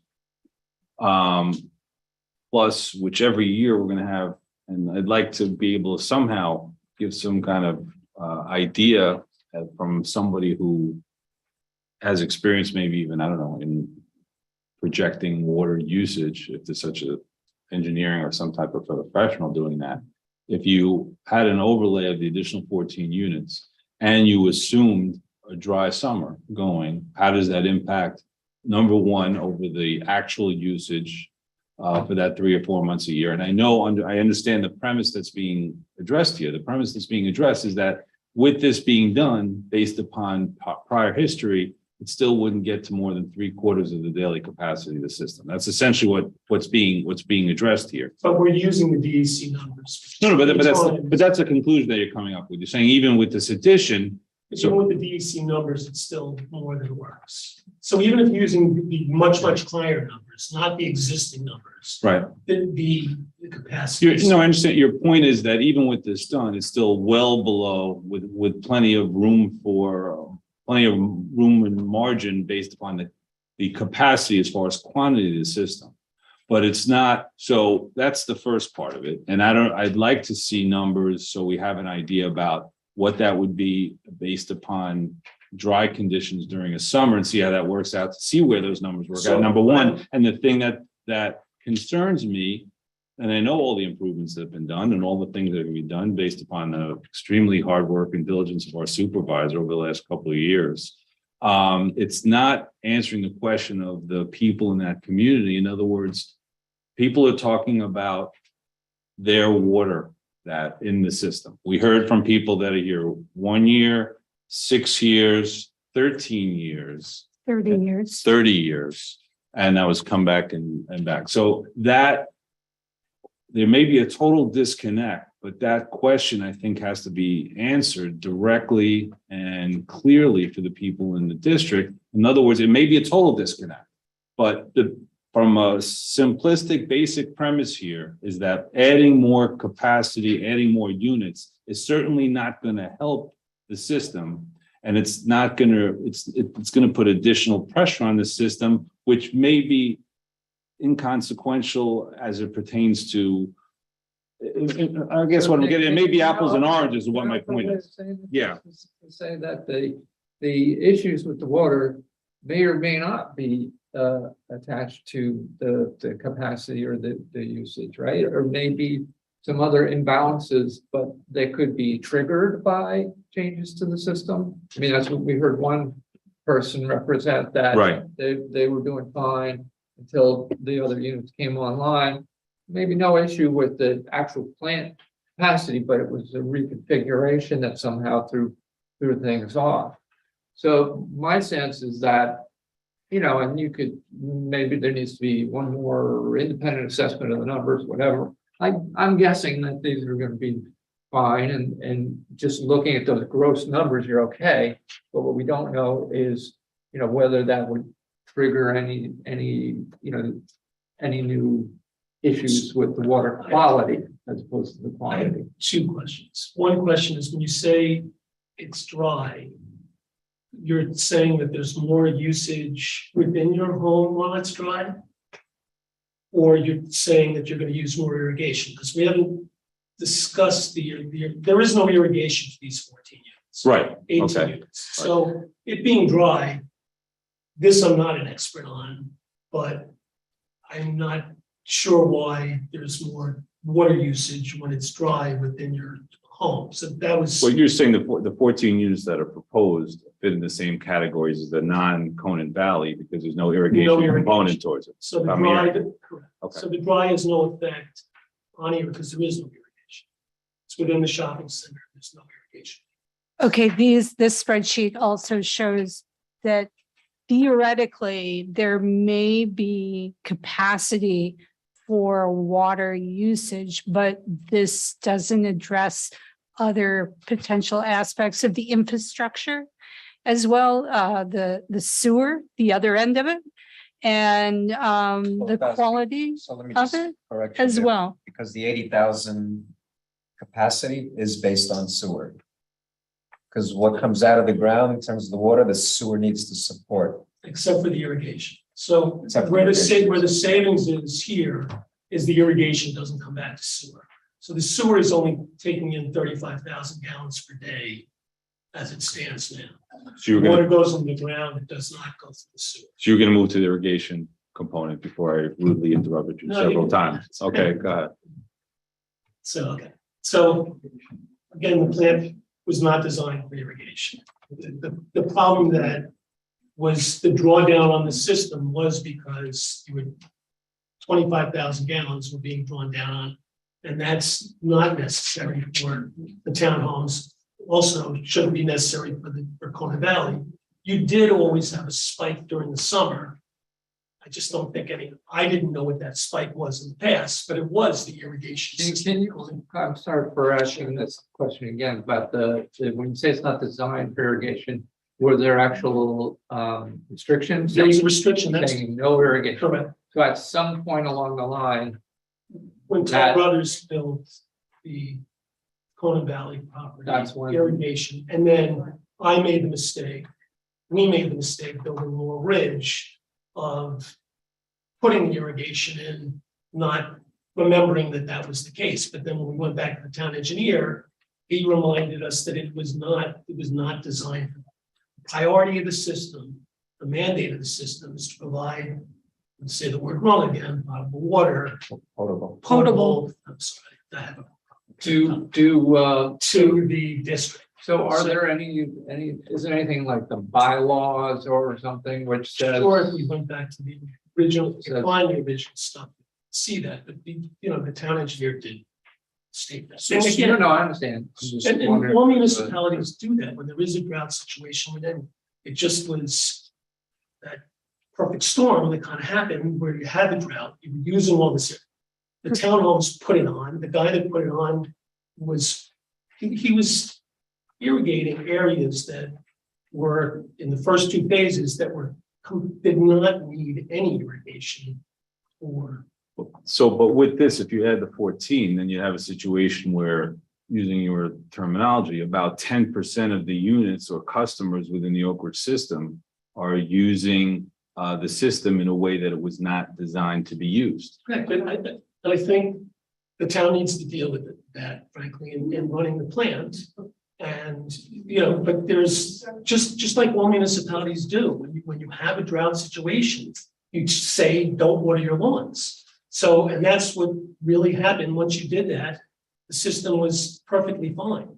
So you also have to realize that this addition, we're as of right to the fitness center water that the DEC says we can use. So this is going to significantly lower that.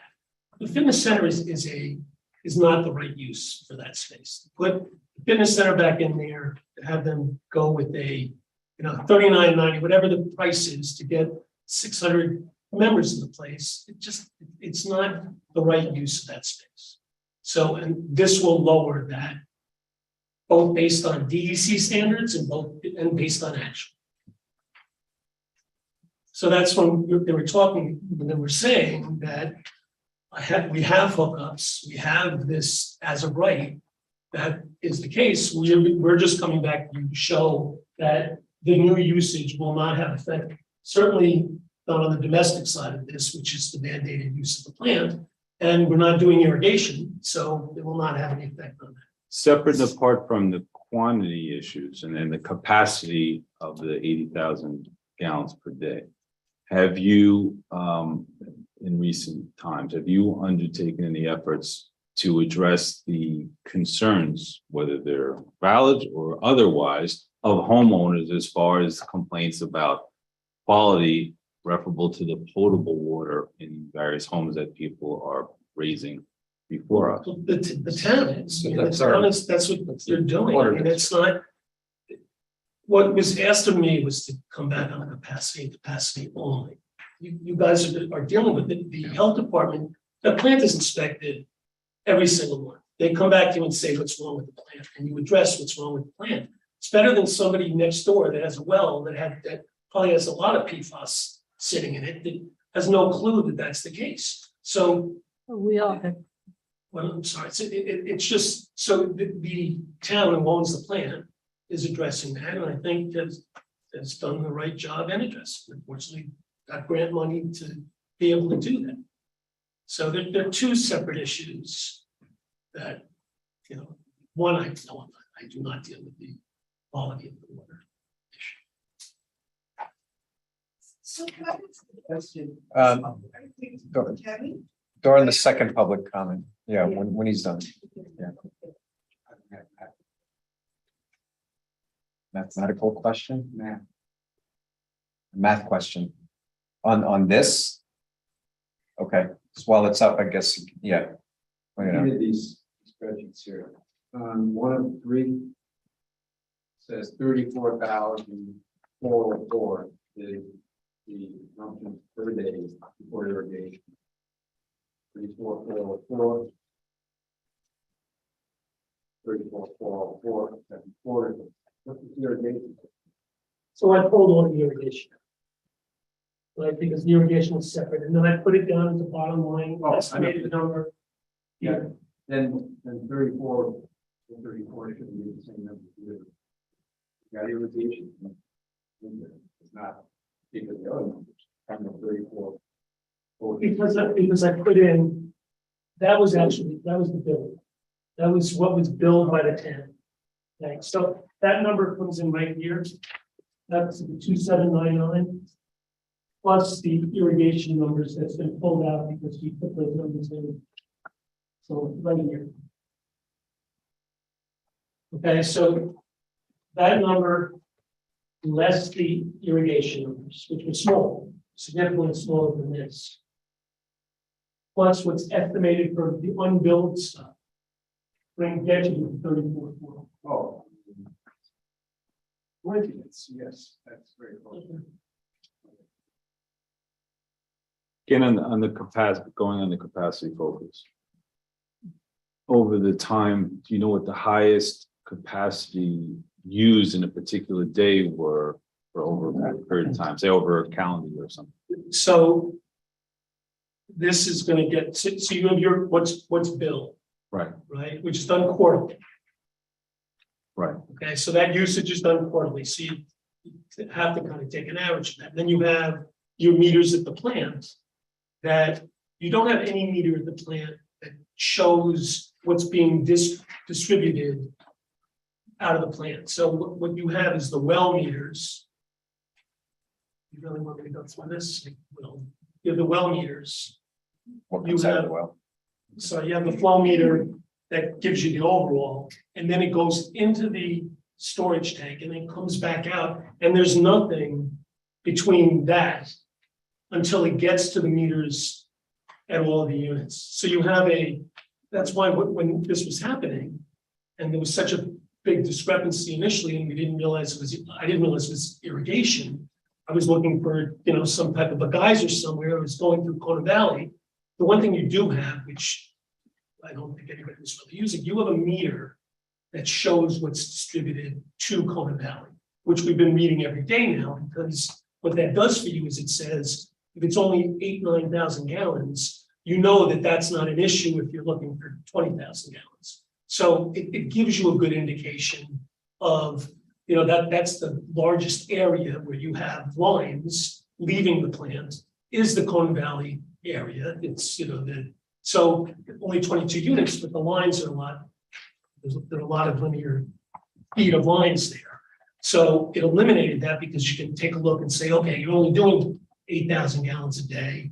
Your usage is the domestic, the Kona Valley is 4,200 gallons per day. So there's something missing, which is irrigation. This probably has some irrigation, and also because you don't have irrigation meters on all 22 units there. Said only Something like five of them, you said, or something? Seven. And again, we pulled out the ones that were obvious, where you were doing, I'm gonna get the numbers wrong, but you were doing 20,000 gallons in the first quarter, and then you did 50,000 gallons in the second quarter, or 40,000.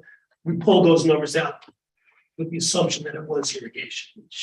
So Phil, I actually received a question from Erica Agro. Where is backwashing reflected on this spreadsheet? Now, I know looking at my numbers that when I did the analysis back in last year for 2021, the consumption, the average consumption in gallons per day was for August 67,000, September 57,000, October 58,000. That included backwashing. So backwashing is approximately 8 to 10,000 gallons. Yeah, which is- so 10,000 if you read gallons. this- If you read the letter shows the 34.4 domestic, which Right. included the estimated for the unbilled items, Mhm. adding 11,000 gallons a day for irrigation for both the townhomes Mhm. and Conan Valley, brings you to 45.6. Adding the 8 to 10,000 gallons gets you to that 56,000 gallon number, which is what everybody's using, including your engineer back into. So now all of a sudden, the numbers where they weren't lining up before are lining up now. Right. And that's where the comfort level is in what's going on.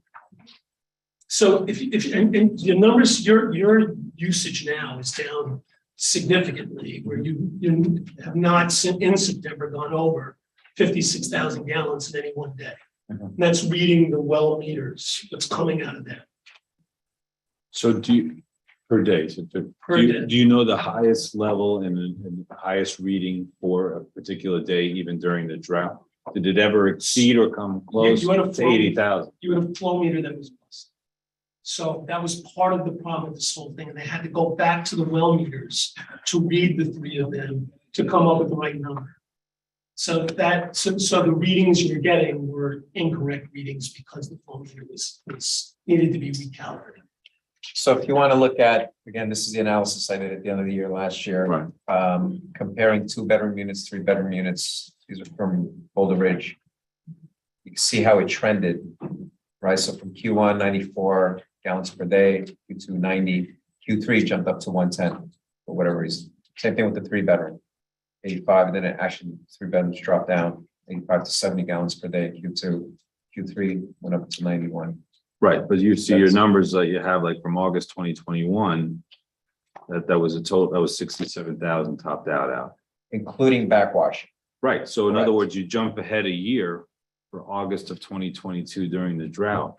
And now you have a 13,000 margin, which is a lot closer. So let's say, are you knocking on the door in the 70s? So your margin under drought conditions is a lot less than I guess basically the 25% you're talking about between the 80 and 60 differential when you're not in a drought condition. And that's where the holding back on irrigation needs to happen like it does everywhere else.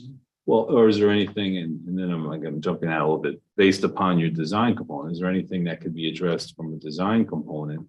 So that You would in a love to code, use you'd love to use gray water, but get the gray water to. no, I'm just saying rectify, if there's a design issue where you said the design is not proper for irrigation. It wasn't designed for that. Right, so if it was designed, is there something that could be addressed? So instead of telling people in Conan Valley, okay, you can't water your lawns during the summertime because we have drought conditions, is there anything that could be addressed on the design component which would ensure that a sufficient margin is there based upon capacity? Increasing the size of the water tank and being, getting. So when we said the unit is constrained essentially by the sewage treatment capacity, is it also designed against that? In other words, if we have 80,000 here and it's only constrained by the sewer, is it actually capable of producing more? Sewer side? No, the point is, like, if this is based on the sewer, does the plant actually have physically more capacity than that? This is one of those questions where I wouldn't blame somebody for saying shouldn't have the answer to that question. You're not an One of the engineer. things that we're looking to do. I have my opinion, but. We're not here for opinion. I'm back to way through. So to Dan's question, one of the, we have a high capacity, high producing well that's unused because it's very high in iron.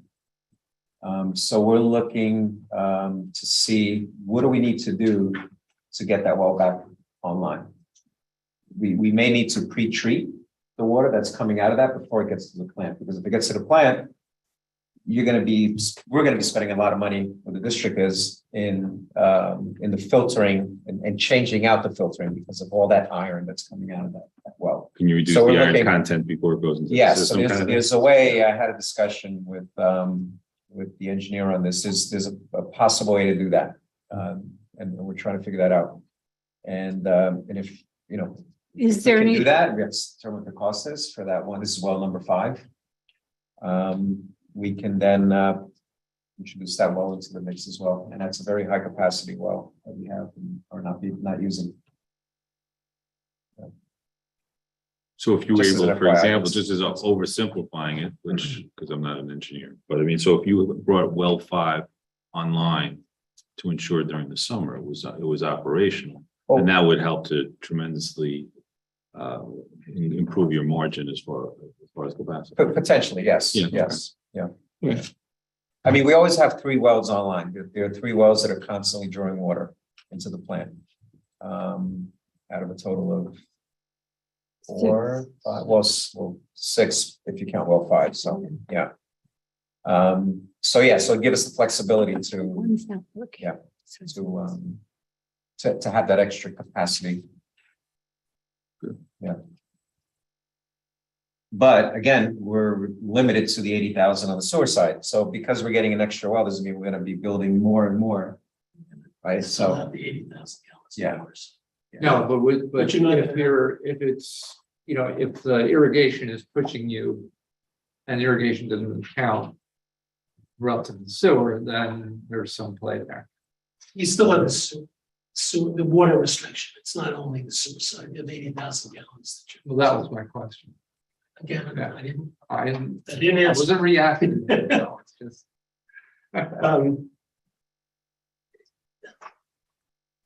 Hi, this is Andrea Rendo. Look, guys, at the end of the day, the question that was going to be attempted to be addressed tonight by Phil was capacity. And I think what we're hearing again and again and again is there's plenty of capacity.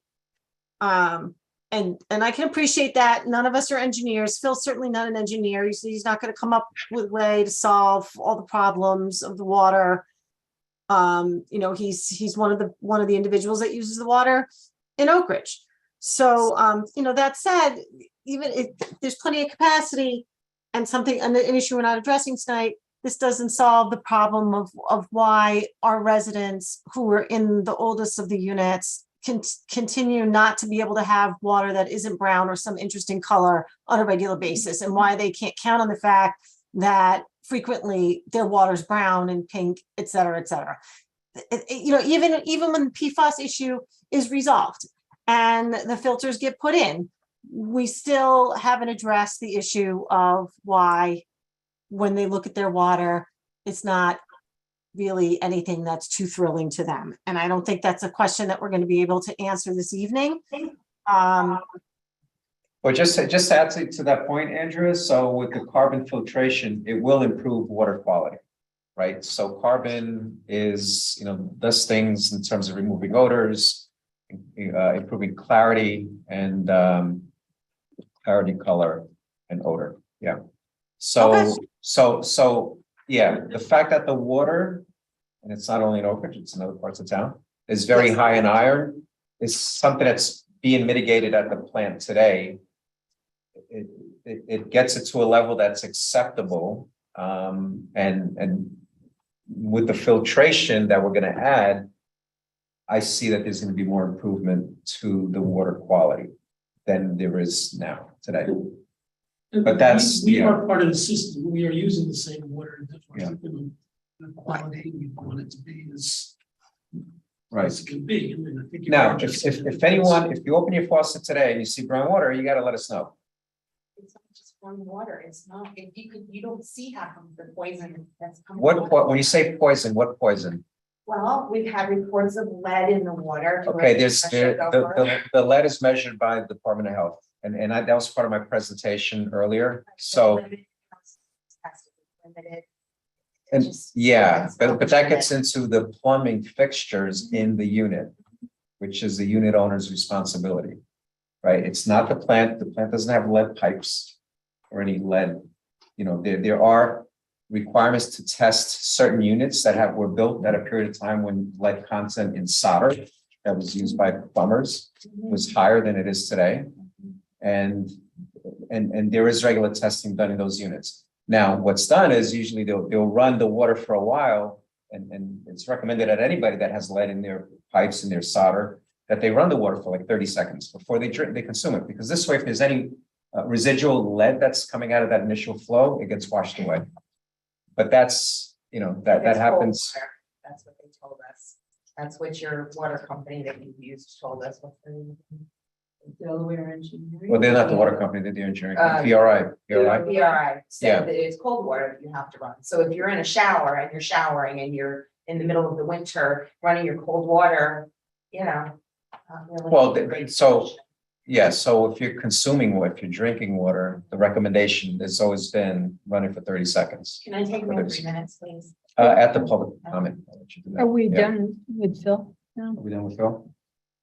We're done with Phil. Thank you, Phil. Thanks for answering our questions. Appreciate it. But again, if there is a specific, I'm hearing groundwater, yeah, we had issues with when you flush, that happens in municipal supplies, when they flush hydrants, they recommend boil your water because there's sediment that gets stirred up. We've done things to increase the flushing capabilities at the dead ends or the pipes that go into the water closets that feed your units, because those were not being washed out properly. We For talked about years. like the original design where you have dead ends as far as the Right. pipes, which create an issue. So part of what was done, I think last Was to year, put in with flush a lot of valves and flushing in order to Yeah. address that, which is, I think, has not But- been done in a long time, if ever. It was done in the summer. But I mean, before recently, it had not been done. So but again, if anyone has any issues with their water, any water quality issues today, just bring it to our attention. I would suggest calling the operator, they're the first line, but also share the information, with me. And So I we'll can look at come it. to your office with my water filter, that by osmosis water The- filter that I use, so that you could see. I can guarantee you go to anybody's house with a water filter, there's gonna be residual minerals that are collected from water. Yes. Okay, so you're saying that I have to run my water for 30 minutes in order, 30 No. seconds. That was for the lead issue that we were talking about. Yeah. What about to just drink our water or bathe in it without losing our hair? So, Things that are going on with the so-called water that but those, I hear all these other things. I hear about poison in the water, but I need, you need to quantify. What does that mean? What is the poison that you're complaining about? What is in the water that we should be looking at? Again, we go by the tests that are done on a regular basis by the Department of Health. The water that comes out of the ground is very high in iron and manganese, in some of the wells. Was that's what hard water means, right? Certain That's minerals. hard water, Yeah, correct. And so, naturally occurring with the elements are in Yeah. certain water. right? yeah, so that's why people, they put in softeners, people that have well water, some of them, I don't. I used to have one, I removed it, but yeah, but if you have an immediate issue or concern and it's pretty evident, or if you do your own testing and you have results that you want to show us that indicate that we're exceeding lead or any other, let us know. But again, with the lead issue, that's from the fixtures within the units. I understand. Yeah. Yeah. That wasn't really my. I'll wait. But anyway, I'll wait. so let's just, I guess at this point, we have to, we have to get back to the planning board. They want some, if I go back to their email. Let's see.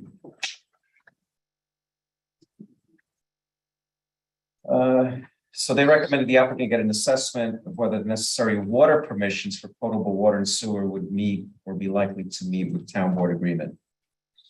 So all that's a little flawed, right? And, Because we don't need to, and we can't, according to, legally, we can't say, no, you cannot. You cannot hook up to the existing water system through the existing hookup that you already have. and it seems to me the only further assurance that we could get would be to get an independent assessment of this or something, you know, like out of escrow or something. Well, we could get, yeah, I mean, we could certainly go back to, And that would be the planning board to do that. yeah, they can certainly go back to and you know, get another analysis You get a- on this. You I get a mean, technical professional to Yeah. provide that input. Yeah. If, you know, they would want to just accept what's coming from the applicant. Right.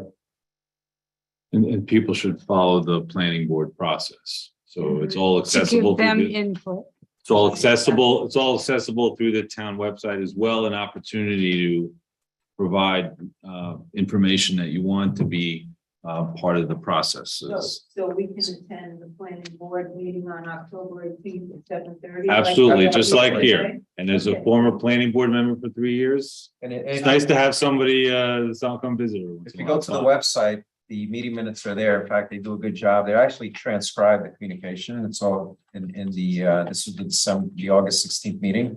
I printed it out myself just to read the, you know, all the details of what was discussed. If you go to August 16th meeting, I think about page 31 to 32. Yeah. Starting there, addressed. Okay. Okay. Good. And I watch these meetings, I know.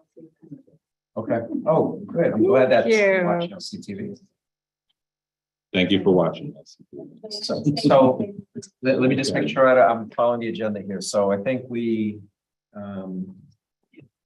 We finished all of new business. Janet asked us to bifurcate the clean part of it, which is kind of the motion of approving it was together. Well, the public comment too is. Public comment before- too is next. Okay. so, Yeah.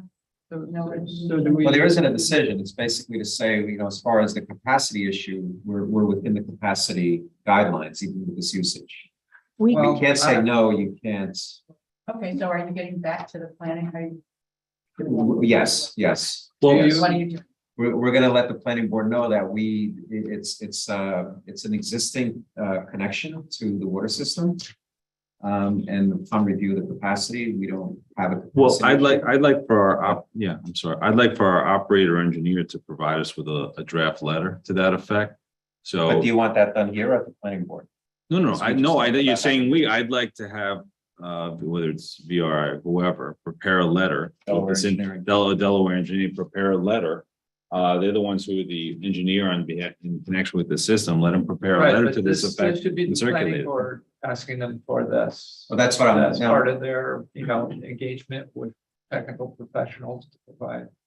Yeah, or we could, right, that's fine too, or we could ask the planning board to reach out to them and ask for some I think information. rather than sort of going through us where we don't actually have that legal role to play in a sense, of providing this input. So that'll be the feedback to the planning board that the recommendation of the board is that they have an engineering analysis of the results upon adding these 14 units with the impact to the Good. capacity. Great. Greg, does that fit within?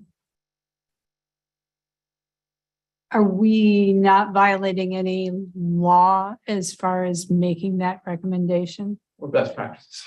No, you've been referred it for your comment. And the comment is, it appears to be within capacity, but we encourage you or you recommend having an independent assessment, either through Keller and Sessions or who's on retainer, or somebody else to confirm that, you know, it has no other implications with respect to water quality, with respect to the capacity, right?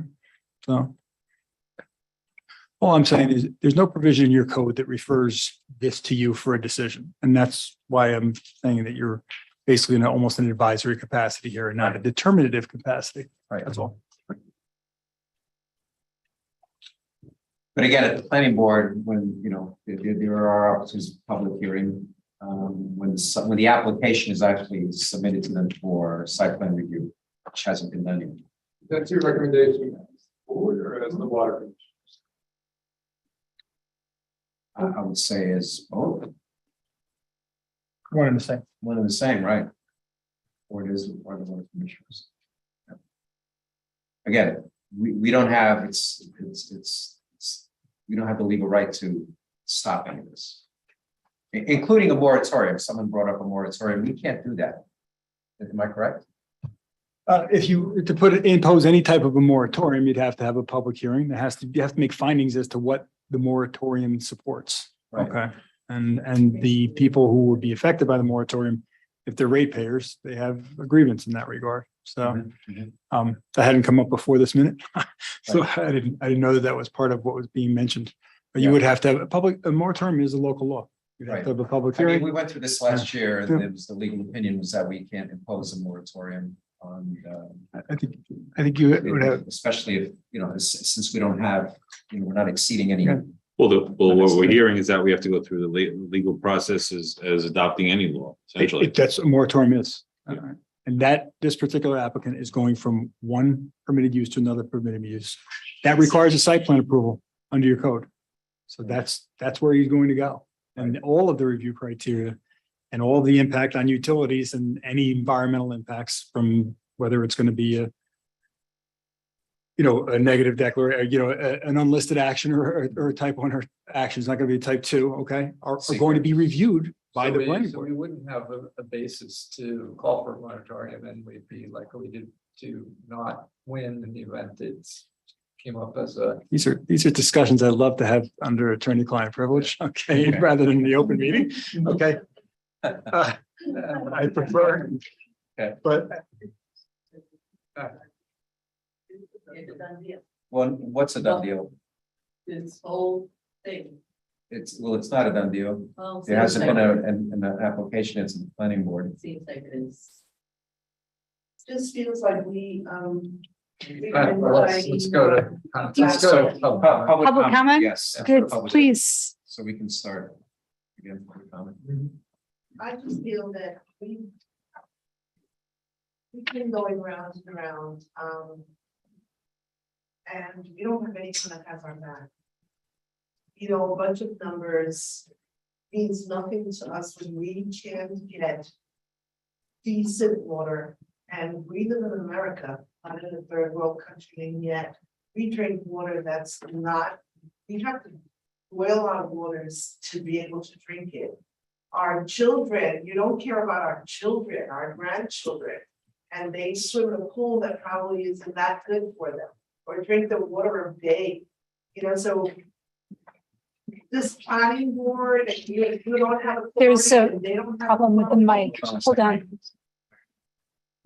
It's okay. And no one has the authority, and yet do you live amongst us? Do you live amongst us? Do you drink our water? So Gonzalo, we put you in so that you could have our back, and the only thing we're back at is ground zero. I pay $1,500 a year, okay, between filtration system and then the bill that I get for water that I still have to bring in just to cook a bowl of pasta. It is just sad, discriminative, and just disgusting. It's disgusting. And I am so disappointed in all of you and the town planners and everything else, because you guys ignore our plea. And we've been fighting this fight for years. I lived here 30 years ago. I left because I couldn't afford to buy uniforms every 3 months. I came back because, you know what? It is the cheapest place to live in New York. But you know what? With that lesser price that I'm living under, it's costing me a lot in other things. And one of them is just my right as a person living in this country to have decent quality water. Thank you. If I could just challenge the point, Jeff Holbrook again, around the capacity. I think Rich was going down the right path here. We're using 56 as a, let me just say, this is frightening, right? It is frightening that you guys are going to make a decision here based on a bunch of numbers that the person proposing this profit motivated event put together. Our water commissioners didn't provide the numbers. The guy had to foil the numbers, right? That is scary. That is why we do need to have an independent person look at this. We've said that for a long period, over and over again. But I would hope the Water Commission's recommendation would be to the planning board, hold, right? We're not quite sure about the capacity because there's a lot of variables in it here. There are a lot of assumptions made. There was, he's pulling this out, putting this in, the numbers didn't quite add up. You make an important decision here. You're relying on this guy for the numbers, and it's all over the place.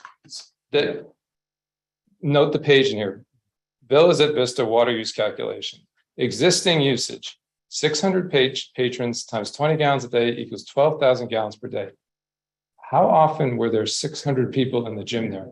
Just curious, right? So total water savings, 7,300. What kind of craziness is this? It's insane, right? So it's embarrassing. It's embarrassing to pass this along to the planning board and say, we're confident in this. You're all confident in this. I mean, it's embarrassing, outrageous. Rich, please continue down the road you're going because you're the only one who actually thinking through. Wait a second. Yes. We're saying we have capacity. We just ran out of water a few weeks ago. And we're going to add 14 units on that are going to use X amount of gallons per day. Like, sorry, I made a couple other notes here. If we're going to put this number 5 back on, we're not paying for it. Like, find somebody else to pay for it, right? Somebody else. Sorry. It would be great to find out the actual capacity that was brought up here. I mean, who knows? Maybe that would solve some of the issue. We get focused on the quality. I don't, again, how we don't know that is kind of unbelievable. Anyway, it's really disappointing. Some of you guys ran on this, that we'd have to cop out around, oh, we're legally, we legally can't make a decision on this. I think if you are the Water Commission, you have I don't know, fiduciary might be too strong, but where do you have some kind of responsibility to those using the water? And I would assume there is, talking about getting a lawyer, there must be some kind of exposure there. I'd be speculating. I don't know that to be true.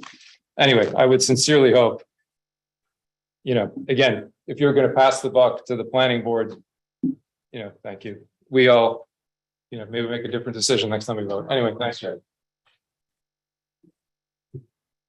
I want to just make a point that the car wash was Stephanie DeFilippis, Fox Run, 75 Fox Run. I want to make a point that the car wash was open during the whole drought, every day. Okay, whether anyone used it or not is not the point. The other point I would like to make is that this comparison is not showing Brother Vic's and the 3 years that it's been closed, the 3 years that there has been no use of water. Where's the comparison? He can cite every place that's using water. He's trying to build based on numbers that he has no proof of. And I can tell you this because my condo backs up to the back entrance, the kitchen entrance of Brother Vic's.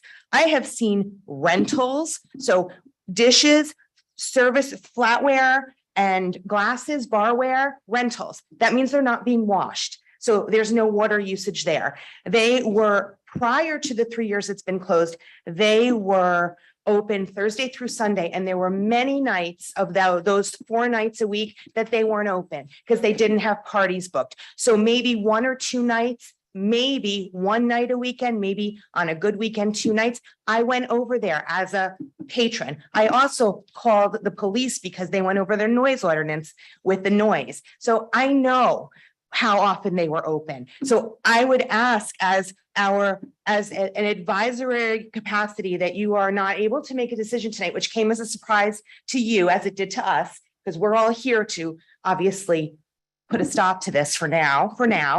As an advisory capacity, I would ask you to get the real numbers of the usage of water from 2018 when it was open through the current date, and then see what the actual usage of water was. I also belonged to that gym for a short amount of time, and I was usually the only person in the classes. There was not 600 people there, and I can attest to that because I did belong to the gym. I would like to thank you for hearing us out tonight, and I would like to ask one final thing. I would like to propose that our water bill, and everyone pays a different water bill based on square footage usage, whatever, that at least half of our water bill, that perhaps you would consider having water delivered to each and every Oak Ridge patron, resident, renter, whoever, for half of that bill, half of it. My bill may be $90 a month, so $45 would be delivered to me in water a month. That is my request. I ask that for the elder people who can't carry up cases of water, for people who have kids and need multiple gallons of water a week, please consider that. Thank you.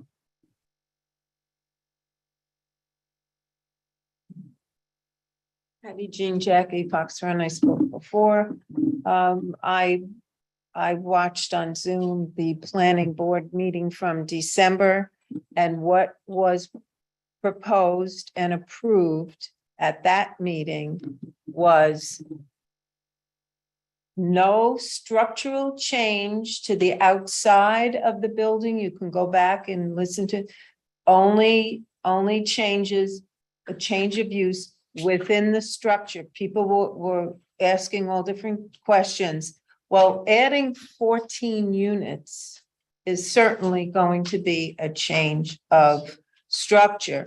So the original proposal and what's being proposed now are completely different things. And I think maybe the planning board has to start at step one all over again, because this isn't just internal changes of the building. It's going to be probably torn down and built from scratch up. So that's number one. Number two is what is happening with the $1,800,000 that I thought was granted to the town for the purpose of the expansion and improvement of the water. Well, you know, where are we with that? I did read that the county, you know, had certain questions and. They have to approve it first. Okay, so, Yeah. so A, do we have the money, and B, will it get The money is approved? ours. We don't have it physically in our bank. Okay, but it it's is gonna get- allocated to Yes, the town? it is. Okay, and any idea of when? Is it the Department of Health or Westchester County? Who has to approve? It's the Department of the county and the state Department of Health. Okay, and any idea of when that may happen? Feedback in response to the latest comments went back to them last week. I posted it. I don't know if you're on the Okay. email blast. Yes, I am. There's- Yeah, I There's did. a link. It's on the I- website. Yeah, I did see that, but I just wondered if since then there was Yeah. any new information. I've spoke to them Okay. today. Oh, all right. To Okay, get them to all right, thank move you. fast. Yeah. Online. Anybody else here? Phil, do you, the question that came up on the building itself and the structure, you want to maybe just We're clarify not that? gonna tear down the structure that's there. Can you come up to the thing? We're not tearing down the structures there, but we are gonna be adding to the structures. So we're gonna tear down the middle part of it. And again, the design has not been completed, so once it is, that's planning board. All of that. Now, will be when you in do the plan. complete the design, that's when you're going to submit your official application to the Of planning of board. course, yes. Right. Okay. Anybody else here? No? Okay, we'll go to Zoom. Marissa, I'm asking you to unmute. Marissa Beatty, Bittersweet Lane. So I Phil, you are a wonderful businessman. You really did try to sell your project. I think you did a great job at convincing Tony and the rest of most of the other board members, except for maybe one or two. I don't blame you for wanting to move forward, as I know that you've given a large donation to the town of Lewisboro to improve our crappy water. I hear that, and I think that your funds were truly my own opinion, misused over the last few years to make Band-Aid fixes on our crumbling plant. So I can understand why you do want to make money. I get it. But I don't understand how, Tony, you can sit up there with a straight face at the cost of, of almost 1,000 residents in the town of Lewisboro. You come up with excuse after excuse as to everything. I mean, you have to consult with your lawyer in the middle of a town board meeting. You've had years to do this. You should have known that we were not going to let this go. And we've been fighting for the independent engineering study because it's simply going to give you the answers that you really need. You don't have any current data on our actual well usage, the current data on the actual structures of the well. Are they crumbling? What are the pipes like? It doesn't matter what you do at all in the facility if our plants and our pipes and everything else is garbage. You need an independent engineering study. We don't trust Delaware. We don't trust VRI, and we certainly don't trust the builder.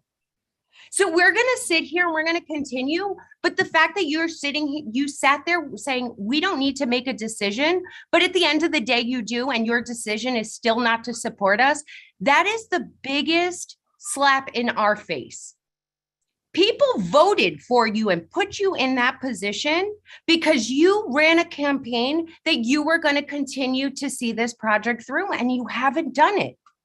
You've continued to fail everybody who lives in Oak Ridge Water District. And yes, Phil wants to make money. I don't blame him for even coming today and saying it. He left his Zoom to come and join you in person. I noticed that. But this is unacceptable. People are crying. People are upset. And you still didn't say no.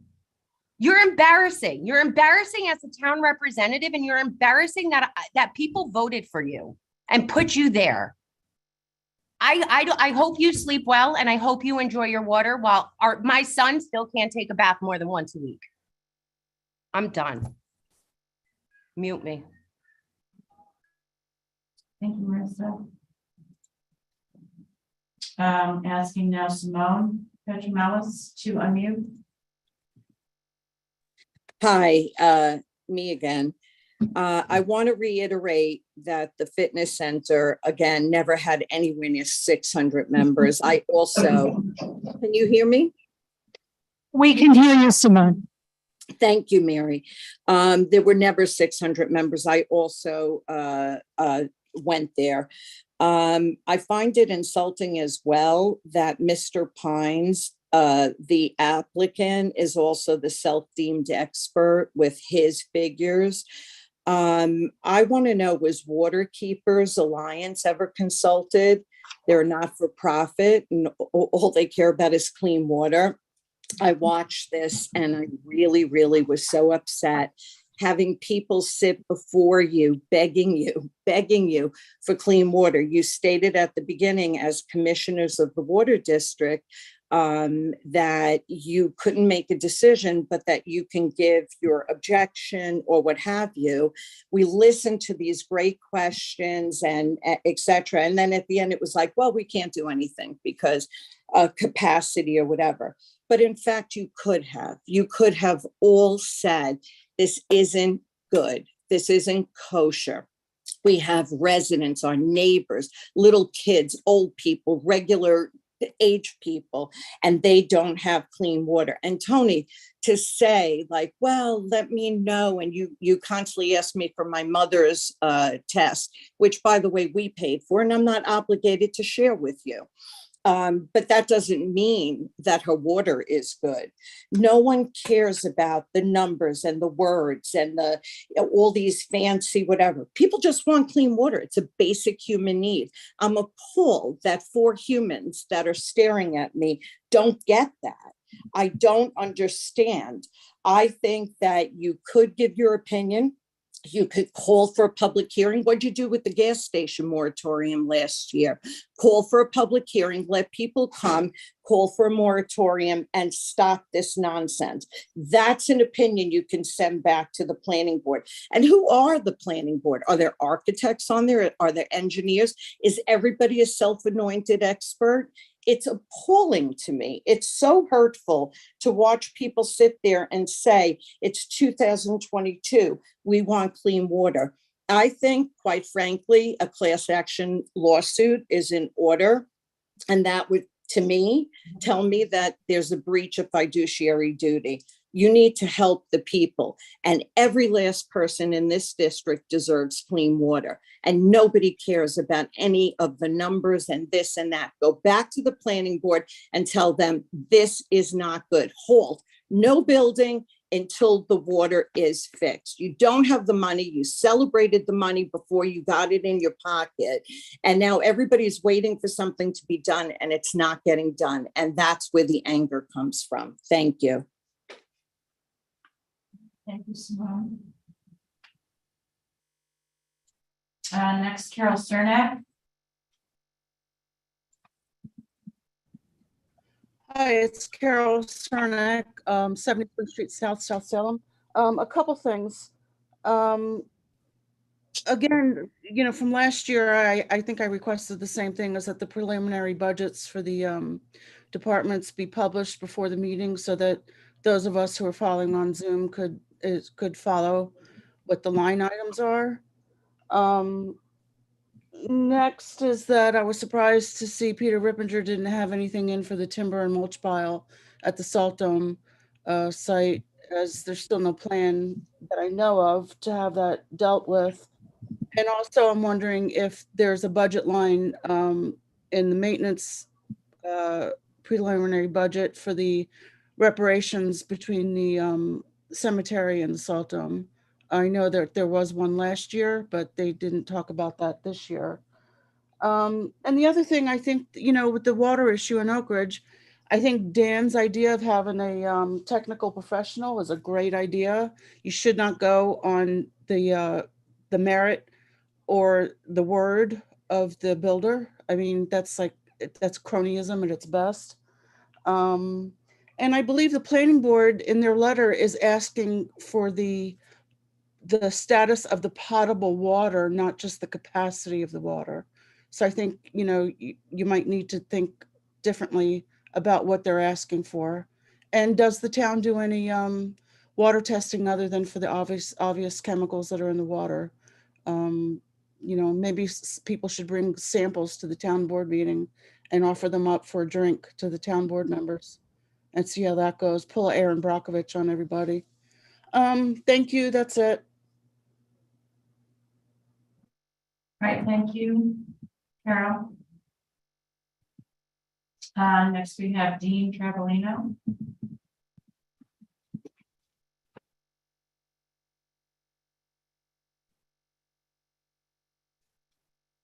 Hi, can you hear me? Yes, we can, Dean.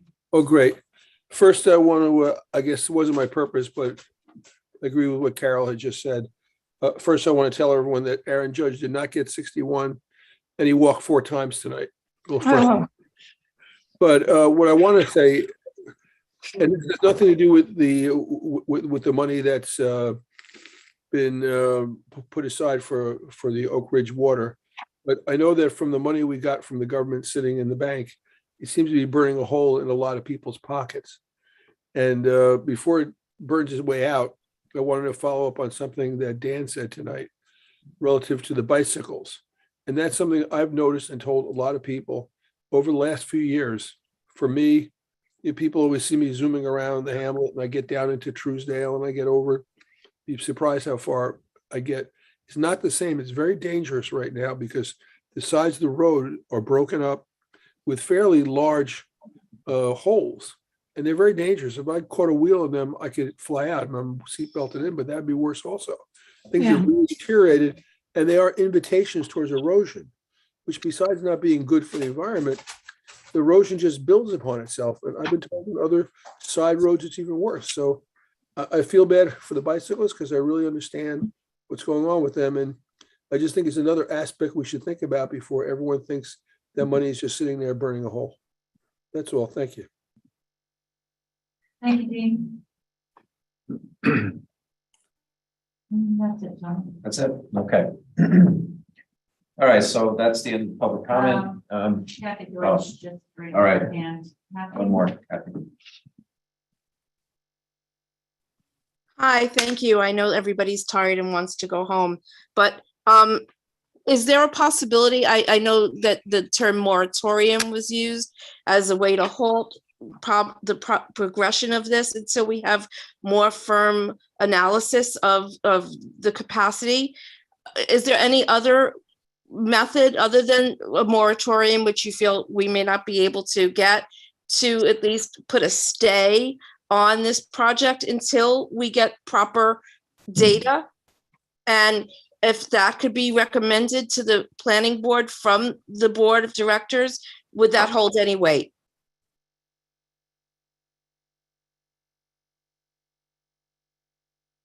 All right, thank you, Kathy. Thanks, Kathy. That's it. Okay. All right, so now we'll go back to approval of claims. Motion to approve claims. So moved. There's a second. Second. Discussion. All in favor? Aye. Polling of the board. I'll start with you, then. I just want to kind of react to tonight. You know, I there's plenty of good reason for everybody to be feeling very nervous about the water, having been through what you've been through, but I hope it doesn't go, you know, so far as to like just imagine that things are, we need some concrete, you know, inputs in order to take action. So, you know, for example, some of the stuff on your filter, as Tony was saying, you know, all of us who were on wells, when we pull out the filter over by the well tank, it's always red with our silt and all kinds of crud on it, you know, and our water is really hard. So we have a little carbon filter just at the faucet, just for tea, you know, but that's pretty standard, you know. And then the PFAS thing is, as Tony said, you know, it's the standards were reduced, and probably it's widespread. It's all around the country. You know, this is a burgeoning problem that you know doesn't yet have a solution. And in fact, you know, Oak Ridge will probably be way ahead of just about everybody in town, which may not make you feel that comfortable anyway, but there's not much more you can do other than to execute this project to put that in. And you'd love to be able to helicopter it in and have it done, but unfortunately a big engineering project has stages, engineering, there's approvals that are, you know, up with the state and with the county. It's going to go in as fast as it can, and you'll have a state-of-the-art treatment facility there. And you know, again, I know there's plenty of reason to be, you know, to feel bad about things, but you know, that's really what you can do. There's no other magic to it. And if you do find anything that really looks like it's gone awry again, you know, we're going to respond to it. But if you know, you see clear water coming out, it's not poison. There's no poisons in it. But thanks for all the inputs. Comment to what, can I speak to what you said really short? There was a chemical spill near the pool house. Nobody was called. VRI finally came after the police who came and fact was notified. VRI is supposed to get into the ground. Can you understand why we're not trustful of that company? That is absolutely not the way to handle the chemical spill. I agree. So And that's yeah. it's not personal. It's just that, you know, we need to be sure that our water is at least safe to cook with. I mean, maybe it's never going to be drinkable, but to bathe in, to cook with, that's what we're asking. You know? It's going to be drinkable. It's absolutely, it should be drinkable today, you know. I mean, if it was illegal, the Department of Health would have issued a do not drink like they did with metal pond. They haven't done that. It's posted that there's an elevation in some level. It's 4 months that we've been drinking. And that's at the well. At the water leaving the plant does not exceed the limit, the state imposed limit. It's been clear. If you look at the and I can, you know, there are test results that are posted. and yeah, it's a little bit difficult to read, but it's on there, the test results, yeah. But if you have any questions, reach out to me and I'll show you exactly how to read those. Yeah. Like the water test, that's really, I mean, Yeah, you're saying, you're- it's my question about the pipes is, I know the lead pipes, lead was, I know that the percentage must have changed. When Yes. Oak Ridge, the older condos were built was in the eighties, there should have already been that limit. Send me an email and I'm gonna send you the presentation up where I talked about that back in July of last I year. was there. Oh, you were there, I okay. was there. So you have the presentation where it Yes, talks I about do. that. Okay. I just. Yeah. Solutions. Yeah. For safety, for. Yeah. Transparency. Right. I am not by any means saying the board is not transparent, but Phil Pine is not transparent, and that is so very clear by his body language. Mhm. He went 5 shades of red in 15 minutes. Right. Before he started, so All right, so we'll, that's yeah. our concern, Mhm. really. So Right. thank you for hearing us, sure. really. I'll go to Mary next. Can you do Rich? Or Rich, go ahead, Rich. Thank you, Tony. First, want to talk about the Lewisboro Library Fair, which was a great event. Beautiful, perfect day. I think that attendance had to be up based upon my perspective from the parking, which we filled up. The parking people were great. Thank you, well trained, thank you. We filled up we had 3 lots filled up by 10:30, and I spoke to a couple people, and it looks like the preliminary numbers are positive, so hopefully that turns out to be a big financial success for the library.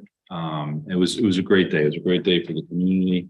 It was a great day for people who got dunked on both sides of me during the day. And thank you thanks for participating in that. It was just a wonderful community day, a celebration of our community.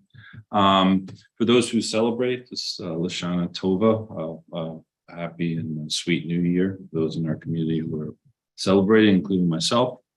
And I guess third and last, in light of the discussions, I want to thank Phil Pine for being here and just presenting just to hear the information that we got. It's going to go to the planning board as far as the site plan approval, but I guess I have 2 thoughts as far as that based upon the issues that were kind of flushed out today. The first one is that people in the community, yes, no pun intended, right?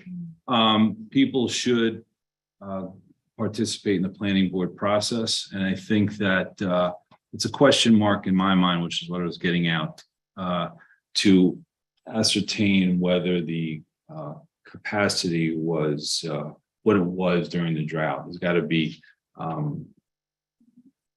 reliable factual information to ascertain whether the capacity was stretched during the drought of 2022. And that's something that should be brought up as a former planning board member. That's a question that should be asked during the process to make sure that's good information for everybody that's part of it. That's the first part.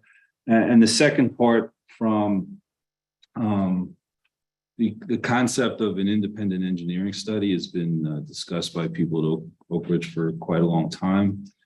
And my view has kind of evolved over time. I'm wondering whether we should give consideration to maybe utilizing ARPA funds to fund that, at least in part, for the independent engineering study. I think in our capacity as water commissioners, et cetera, we have an obligation to give peace of mind to the people in the Oak Ridge community. And if an independent engineering study will help to address that issue for peace of mind, so we know exactly where we're at from an independent company, that's something we should give serious consideration towards. Thanks. So, yeah, a couple of things. So the, Mary. oh, I'm sorry, Mary. Oh, go, that's right. I just listened before. Oh, go ahead. Go ahead. If you Sorry. want me to go last, No, I you go will. first. Okay. Just to reiterate, I want to thank everyone who came out for the library fair. It was cold. Being the first one in the dunk tank, it was very cold, but I was happy to do my part to help raise money for the library.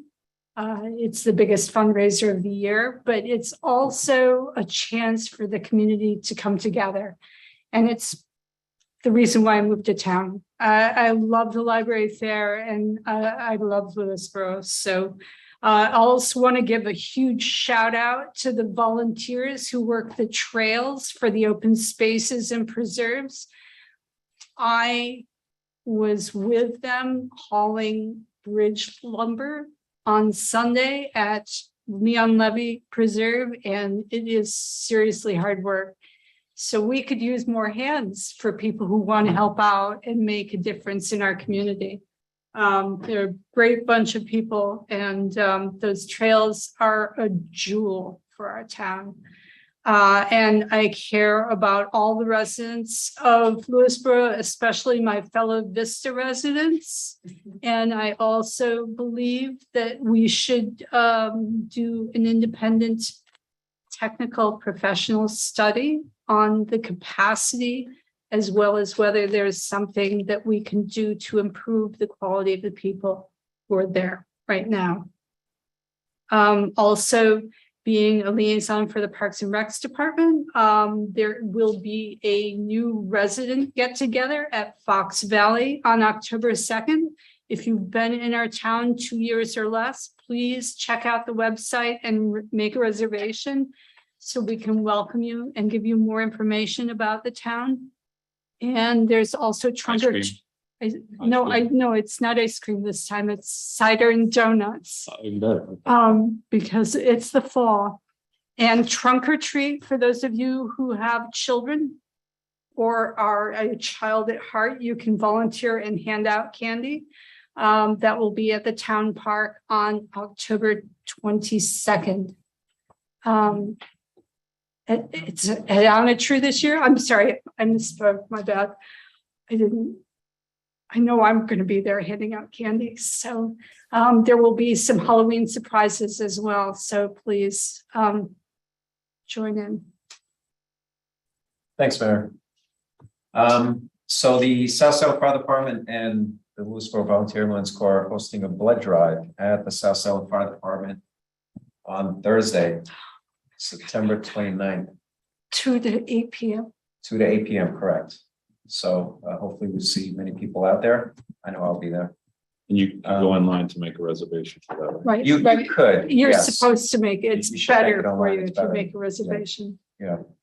So The other announcement I have is our Deputy Highway Superintendent, his dad passed away on September 17th. So on behalf of the town board, I'd like to express our condolences to Joe Pizadas and his family. So his dad, Richard, was formerly of Katona, served with the Golden Bridge Fire Department, lived in Golden Bridge.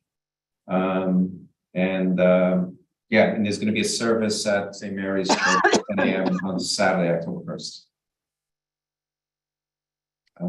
Reception thereafter, Golden. Yeah, there's a reception thereafter at the Golden Bridge Fire Department.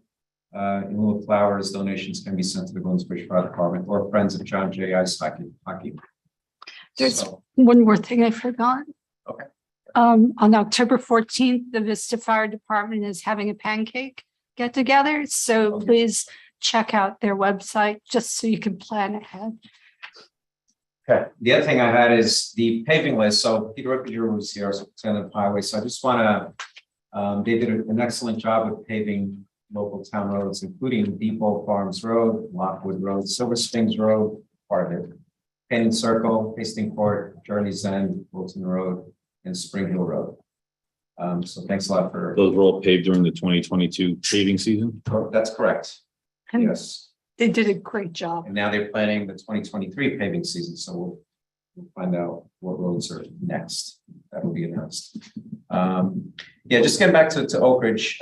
Yeah, so, you know, for those who think that, you know, I'm not involved in doing the best I can, I actually am putting a lot of time and effort, and I think a lot of people have noticed. We've been successful getting grant money, been successful in improving the infrastructure. You may want to call it Band-Aid fixes, but these are maintenance issues that have to be repaired. We can't just lift the plant and replace it. We are going to have this expansion that's going to include the carbon filtration, which is based on what feedback I get from a lot of people that are in the field is going to be, it's the next stage of filtering that will definitely improve a lot of quality issues with the water. Again, the water quality is tested on a regular basis by the Department of Health. If it wasn't drinkable, they would tell us that. They got on our case, of course, with that chemical spill, which shouldn't have happened. So VRI, I've had a discussion with them about that. So they've cleaned up their act. They've cleaned up that area. You probably can go there now. It's looking pretty clean. With a hose or? Well, so part of that was they had, without getting into the detail, those barrels were empty, but there was some partial chemicals that are used in the water that you drink. So, but of course you're concentrated. These are it's part of the water treatment. But the health department weren't happy with that, and but now it's been addressed. We are short on space for chemicals at the existing plant, and part of it was with the supply chain issue that we've been experiencing. They have been stocking up. Unfortunately, the storage of that stocked up chemical, we don't have room for it. So they had to do the best they can, but the health department didn't appreciate what they did and how they're stocking chemicals and storing them. But with the new plant, there is going to be extra space for that. We're accommodating, we're doing more than just taking care of PFAS. There's going to be additional upgrades to the plant that we're designing in. And the 1.8 million that was promised to us, and it's coming through the EPA. I have been in touch with the EPA. It's new to them because it's the first time in over 10 years that these congressional earmarks have been offered.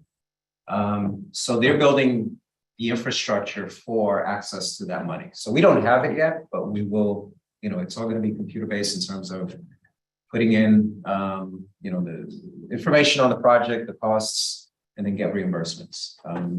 And so that I'm still working that out. I'm waiting to hear from the EPA. They said in fall of this year is when that platform is going to be ready. So I don't have an exact date, but once it is, then we can start. They're going to share with us how the process will work for accessing those funds. So that's in the works, and of course I'm on the phone on a regular basis with BRI, with the health department. So it is my goal to make sure that water plant is working as it should, and that the water leaving the plant is safe to drink.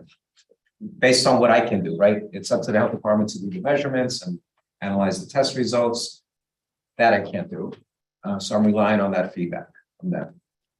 So that's where we are. So I'm going to continue working, doing as much as I can to improve the plant and making sure that everyone's satisfied. But if there is any issue specifically with that you may have with your watercolor, with whatever it is, just report it to VRI. They're the first line, and make sure you inform me as well. So, and I think it's worth, this was said before, but well, I think the independent analysis of the capacity, under the planning board process is great. But the other idea about the independent engineering study, I think, maybe that's something in the future, but if you would do that now, you likely delay the project as it's being set out now. You don't want that to happen. If you had another engineering firm come in with a different set of recommendations or something, and like starting from zero, and you don't want to do that. You want this project to go in and You mean done. the water plant project? the PFAS, the expansions. Some Right. people are calling for like soup to nuts, Right. blue sky, study the whole system and design some new responses. But I think that's, you don't want to do that while there's other projects going on. Like, how do you resolve, differences that the two firms might have in approaches or whatever? Just doesn't make a lot of sense. So I just want to put that out there. The question then, are you saying you wait until the completion of the expansion? If at that point, Independence? if at that point you still have a lack of confidence in the system or whatever, then deal with So put it this way, what we're doing now for PFAS, and someone mentioned that it's impossible to get it to zero. Well, the plan is to get it to zero. That's what's being designed. It's in place today at other facilities. We're replicating what was done in Hoosick Falls, New York. The engineer that's working on it worked on that, and that was all over the news. So we are going to get PFAS to non-detect. So your water will be, actually it is today. Go to a restaurant in Connecticut, you're drinking water with more PFAS than what you're drinking in Oak Ridge, right? So, so that's. Stay in the Empire State. Yeah, yeah. And as a matter of fact, one of the, when I got involved with Oak Ridge and trying to figure out the options, you know, one of my thoughts was, let's bypass the water plant, let's bring in water from Connecticut. So we talked to Aquarian Water. They were doing their due diligence to do business in New York State, but decided there were too many hurdles involved. They decided not to do it. Had we done that, we would still need this PFAS plant expansion, right? Because of the fact that their limits are higher than New York's limits. So yes, I'm going to continue doing what I have been doing. It takes a lot of time out of my day, but I think in the end it's worthwhile. So that's the commitment I can make to people. Welcome. Yeah. Andrea, you're still on. So do you have anything that you want to say? Yes. Good evening again, everybody. Listen, during the course of the campaign and throughout the year, it's become abundantly clear. And I think one thing that we can all agree on is that the town shouldn't be in the business of running a water and or sewer district. It's not our area of expertise. Tony spends a lot of time learning all the science. It's basically a full-time job. And at the end of the day, it's clear that the residents are not happy and they're not getting the quality of service that they feel that they deserve. It's abundantly clear. We hear it. You know, I myself was looking into options. I came up with something that was very interesting that could be a potential solution. Tony and I have talked about it. Tony and I have had meetings about it. And I'm hoping that it's an idea that might come to fruition after we have an opportunity to bring it to the residents and members of the water committee for consideration. But until that time, you know, hopefully we're going to move ahead and get this new filtration system put in. I don't see why we can't do both things at the same time, look into all options at the same time so that the ball keeps moving. Related to this, I just want to remind everybody that the Master Plan Steering Committee has a survey up on the website. It's a participation survey. They're looking for residents in all the different hamlets to get involved for future input. And this particular issue is something that they are going to want input on. The water quality and the Vista side of town and related issues. So please go to the website, fill out the participation survey. There'll be a mailer coming. There's going to be additional surveys and additional meetings, hamlet and otherwise, for people to participate and talk about the issues for their particular hamlets and how they would like to see things move forward. So I look forward to hopefully meeting with you all and Tony to discuss any and all ideas on how to improve the water quality and help out with the sewer district as well in Oak Ridge. And I hope that everybody's willing to help participate in the survey. Have a good night, everyone. Thank you, Andrew. Thank you, Andrew. Okay, so the next town board meeting is on Tuesday, October 11th, 2022, 7:30 p.m. here at the townhouse. And now I'd like to motion that we go into executive session for an interview for one of our departments. Do I have a second? Second. Discussion? All in favor? Aye. Thank you, everyone. Have a good night.